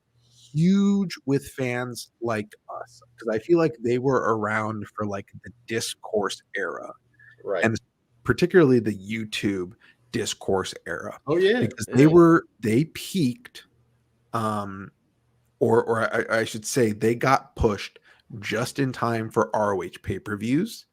They got to get a little bit of Gabe's era. They got to muscle through the Pierce era.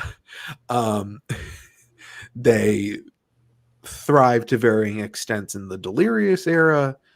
Sami Zayn, you can say, was able to go abroad a lot more than Kevin did.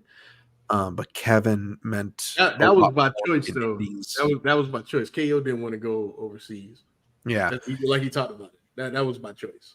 Yeah, they both would have been over there if that Yeah, Kevin did a couple months in Dragon Gate. I want to say 2 or 3. Yeah, he did a long stint. He said he hated those like tours of Japan. That's why he didn't go over there. And when they pop you in the dojo or the sanctuary, wherever they let you stay, it's not the best trip for a foreigner. And then they've kind of been glue guys in WWE. Granted, some of the worst and now some of the, I'm not going to say best, but some of the hottest WWE of the modern era, and they've been glue guys. They are cream rise to the top guys because they've taken some absolute junk and done at least okay, if not legitimately great. And I don't know if I can even think about them for the Hall of Fame right now. Nope.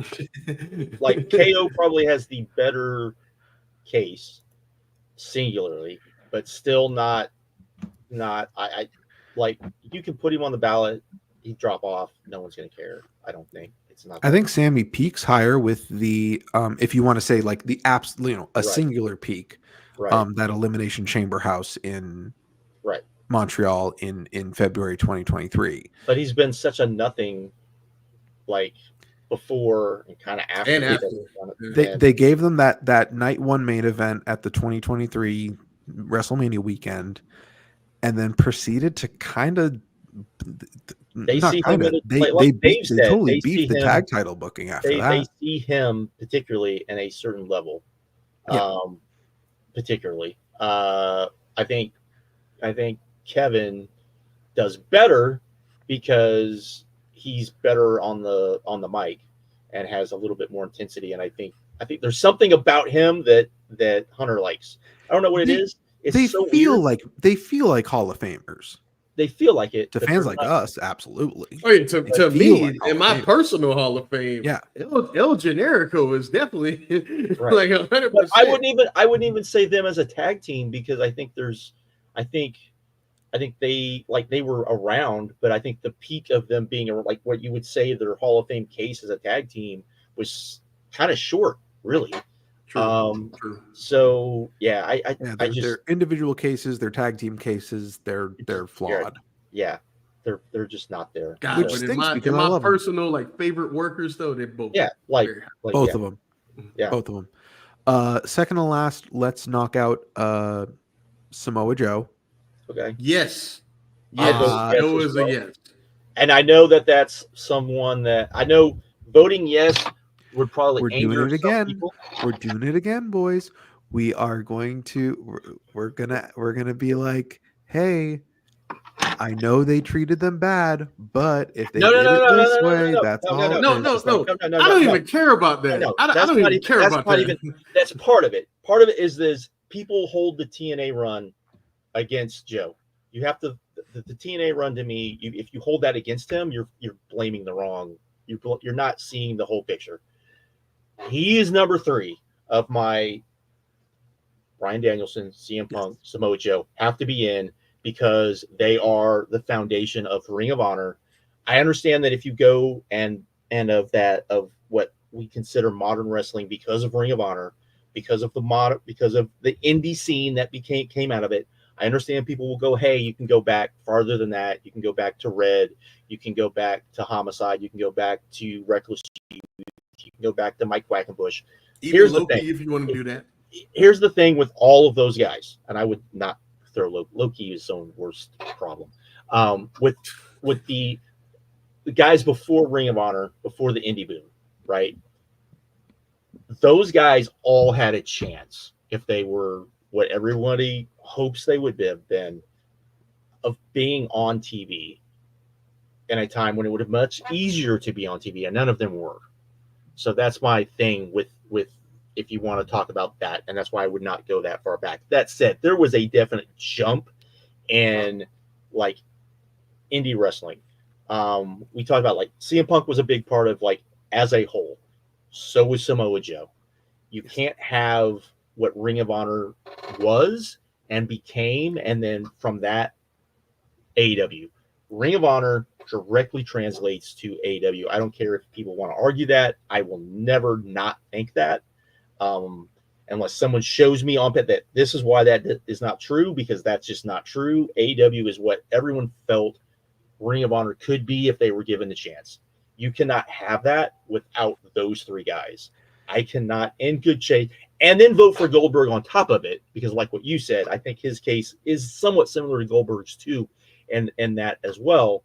I can't vote for those guys and then not vote for Samoa Joe. Beyond how much I love Samoa Joe, because influence, he's not going to have that much influence as far as. I disagree. No, as far as style, because he's not going to be the guy people point to. It's going to be Ishii. It's going to be Shingo. It's going to be other people. Okay. I would actually, even though I would argue that in some ways Shingo maybe got his style from the same elements. I wouldn't be surprised. I wouldn't be surprised. Joe did. But I think to me that's why I would vote Joe. I understand there are a lot of people that wouldn't, even on what I said. But to me, if I'm going to vote for Goldberg, if I'm going to say all of the elite, the top guys, the core members of the elite should be in. If I'm going to sit here and say that CM Punk should be in, and you have to include the fact that his importance to the indie scene and what the indie scene ended up meaning for American wrestling and American wrestling as a whole. And I also think that's part of the case. I think it's a lesser case with Bryan Danielson. I think it's a lesser case because I think his work far exceeds the rest of it. You don't even need to bring that up, but I think that's part of the case too. Then you have to vote Joe. I don't think Joe is a slam dunk. I wouldn't argue to death about anybody, but those are the reasons why I think so. And I think those to me. So Samoa Joe is to me one of the greatest workers of that era. Like there was a point in time where I would say from like 2003 to like maybe like 2006, we were like, yo, Samoa Joe might be probably the best wrestler on the planet. Yep. And then on top of that, the drawing that he was doing in Ring of Honor at the time, like Josh says, a fundamental piece of Ring of Honor's history, and just What like Kerry Silken buy the company if Samoa Joe if is Samoa not Joe's ROH not world in? champion? Probably not. And then Samoa Joe was like a traveling attraction. Like he was like something that like people would go, hey, Samoa Joe's on this show. Like, and if you want great Samoa Joe matches, right? He did great matches with a variety of people. You have those pure title matches, which are very different than all fire, right? But then like a match that a lot of people wouldn't think about, but was, I would say, a match that we all know of, that people will completely overlook because of where it happened. But Samoa Joe versus Necro Butcher. Yeah, that is maybe, that match is amazing. That match is amazing. It is absolutely amazing. Plus, you have the 3-ways in TNA. Just the matches with AJ and TNA, yeah. Right? Yes, just the singles matches with AJ and TNA are way underrated because of that 3-way. Yeah, the fact that he was that he eventually got to the top everywhere he went, including WWE, where it is very evident he was not supposed to be that, and he showed up, and he was that. And in a time when it was Brock Lesnar and everybody else, you can go back. There is a segment where it's Brock Lesnar. I think if Randy Orton's in the ring, Roman Reigns is in the ring, and Joe is AJ eating Styles, all of them up. Joe is eating all of Joe them up. Shows up. It's completely different. He is the only guy in that era where it was like, Brock was the monster. That it seemed like he was the only guy that was really on Brock Lesnar's level. Yeah. And people will undoubtedly hold the AEW title reign against him. But from a there's a part of that where I get it, but there's another part of that where I don't think if Swerve doesn't beat him, it's different. It's Swerve's title reign is different. Like that, I think that was so. And I think people forget that World's End, despite that, anything that wasn't the C2 in fall of 2023 was hot garbage. In that like 6-week stretch of television, the fact that World's End still drew like 130 something thousand for a new pay-per-view concept with a colder than ever MJF, because I will not let people retcon that MJF left in the company. He's talking straight to you, Big Red. I will not let people retcon that. The company started getting cold while MJF was still champion sometime in the fall, sometime around beating the Righteous 1-on-2. The company was floundering and CM Punk had just been fired, and he didn't want to step up and actually carry the company. He wanted to continue a story that he knew couldn't continue despite Adam Cole being hurt. And somehow, because he was against Samoa Joe, an actual main eventer, an actual guy who knows how to carry himself, despite being 100 years old and fell on his, broke his tailbone 15 years ago. Doing that diving drop. Apparently he didn't, but like it did. It obviously wasn't good. But he's got back issues because of it. It's very clear.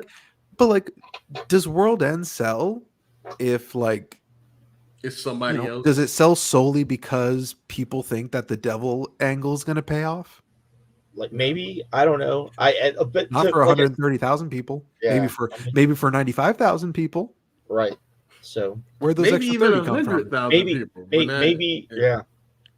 But there we go. All Out 2023, a much better show, only did 100,000 buys. Right. World's End, must-watch show, somehow did 30,000. A new concept. Right. Did 130 something thousand buys. I don't know how. Probably Joe. Yeah. Nah, man, it was the devil. Come on now. It was the devil was the devil. Come on, Jake. All right, so who's left? Who we got? I think that's it. It's Jon Moxley. Oh, no. Not now. That was a very hard no, Markeem. Can we start with you? That was such a fast no. It feels too early for Mox because let's put it like this. Okay, even when like Mox has been like the top guy of AEW, right? It always felt like someone on the roster was bigger than him. You get what I'm saying? It always felt that way. He's like in a lot of ways like the glue guy for AEW, the guy that A little bit, when something horrible happens, he's there to be like, hey, we can rely on Jon Moxley. But it always felt like someone else in the company or some story in the company was always bigger than him. And then you take his run in Japan, like, you know, I think the run of him as IWGP World Champion, which a lot of people kind of scoff at, he still was a draw. Like, he still did, you know, good business for them when they were here in the States. That Dominion show, you know, although they didn't main event, like, it still did relatively well for him and Evil. By the way, Evil, but you know, we're not gonna get into that either. A guy who's also, but you know, we're not talking about him. But yeah, you take, you know, that, like, him, you know, yeah, he's obviously a solid draw. But I feel like I want to see a run where, and this is the run, by the way, this current run is the run in AEW, where let's see what this does for business. Let's see what happens with this, and then I'll be ready to vote for it. Let's just see. Let's just wait. I think, and I'm not counting none of the WWE stuff, because truth be told, none of that stuff is Hall of Fame. He outdrew Roman Reigns for a couple months on the house shows somehow. But 2016, you said yourself, Roman was a failure then. So who really cares? Who cares? Do you care? I don't care. I guess the Shield stuff at the beginning, maybe, but that's it though. So you're telling me that getting a 10th of the push of Roman Reigns and outdrawing him on the road is not technically a success? But that was a time where no one was a draw.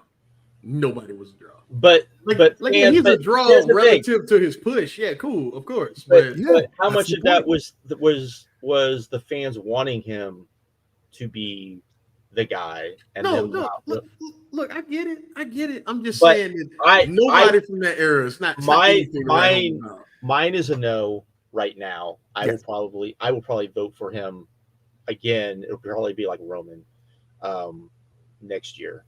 Let's see how this run goes. I want to see how this run goes. We'll see how it has big Naito 2017 energy, where it's just like, okay, we're about to dive into like a huge angle here. Let's have it happen. Let's see, like, what does it do for business? Is it gonna execute well? Like, I don't doubt. I have very little doubt that it's going to be a bad quality television. It's probably going to be pretty great. But what does it do business wise? If it does a modicum of business, then his case is very different next year. Yeah, of course. Right. Look, but at this point, man, anything is good for AEW's business. In terms of live, attendance and things like that. Yeah. I mean, I haven't bought my tickets for Dynamite this Wednesday because I know I don't have to. Exactly. That tells you everything. That's the problem. Ooh, Taylor brought up a good point in the chat. I think 2020's indies are a stronger case for Jon Moxley because modern indies are hard to value, but those Jon Moxley shows, that is a good point. I actually forgot that entirely. That's that is a damn good point because nobody is a real draw in the indies. No, the indies are so the indies. I'm going to go on a little rant here. The indies are really bad. One of the reasons I'm going to put, and I have one reason why I think they're bad, and it's probably not fair, but GCW not getting their shit together is a big reason why the indies are so bad.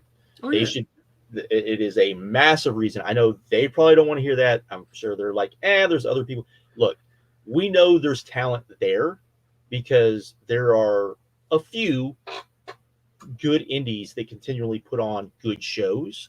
West Coast Pro when they're around. Right. You got some of the stuff in the South that's pretty, that they can be pretty good. There's good stuff. The problem is the right people aren't being featured. The biggest indie out there is GCW, and they do not feature the right people. I understand they have their core people. I understand they have the people that have been there since day one that they don't want to but at some point you have to say, you know what? you'll always have a job here, but we might not feature you as much. And that's kind of where they're at. And I think that's one of the biggest problems, biggest issues. No, that is the biggest. Could you imagine the golden era of the indies where like Ring of Honor was terrible? That's right. Pretty much what doesn't happen. It doesn't happen. Doesn't happen. But anyways, we've ranted long enough. We can rant. We might rant about that later. I think that's it, right? We're done. That's everybody. We covered. We went for beat on the modern U.S. Canada. Yeah. We didn't. We glossed over other people in other categories, but we did not skip a beat here. Yeah. So, anyway, thank you, Jake. Any last words or whatever? I'm gonna thank Jake. I'm glad we finally got him on. So. Yeah, no, it's just been a hectic time. Go ahead, say what you need to say. No, Tuesdays were a bad night for me. Me and Triple H, didn't care to work Tuesdays, and and Josh pulled a Bret Hart and showed up, late as hell. And no, but thanks for having me on. I knew this was your guys' idea, but this kicked ass. Thanks for having me on. I love talking this kind of stuff. I like that. I think our little circle of YWC people, I think it's cool to still be talking like this. I think it's cool to be passionate like this. I think there's a lot of outlets out there that kind of carry on that spirit and have evolved that spirit. Yeah, I agree with that. I know Martin agrees with that too. Yeah, we've gone from he yells and screams that we could be big, and it was like, dude. We didn't hang all around. Of our fault. It's all of our fault. Yeah, we didn't hang around long enough for the Patreon boom. Yeah, we didn't hang around. No, we didn't hang around during the really bad days of wrestling. And yeah, I think mid 2010s yes. WWE and it killed that weird era of Ring of Honor kind of really messed with everyone, and New Japan could only do so much. You know something else? The way we look at wrestling media could be different if all of us stayed around. Don't start that. Don't start that. It's the truth, though. It's the truth. Start that because it makes me feel horrible. That's a different show. We had a responsibility. History of the YWC is a different show, Markeem. Because I don't know how the people that are the. Actually, I do know why. I'm not even going to get into, why the people that got big when they did. I mean, it was all money, but it wouldn't have happened if we stayed around. No, because YouTube was going to change anyways. But we should have changed with it. We should not have given up. We couldn't have. Where were we going to do what wrestling, what culture guys? Somebody would have invested in you, Josh. Come on, man. I doubt it. Anyway, get some of that Blampier heat. No, not too much heat. You don't want that level heat. All right, y'all. But this was fun. I actually got shit to do. So yeah, me too. I love you guys. This was a whole lot of fun, Jake. I love you, brother. I'm glad we got you on. We got to get you back. And that's all I got to say. Tune in Tuesday. We're coming back Tuesday, right, John? Yeah. We should. You'll be back Tuesday. You're not coming Tuesday? I might have shit I've got to do Tuesday, but we'll see. Okay. All right. We'll talk about it. We'll see. I'll know in about 3 hours probably. Okay. Cool. Probably. Yeah. But anyways. Thanks, Jake. This was fun. This was your guys' thing, so I'm glad we were able to do that. So, anyways, we're out. Like you said, somebody will be back Tuesday, but later.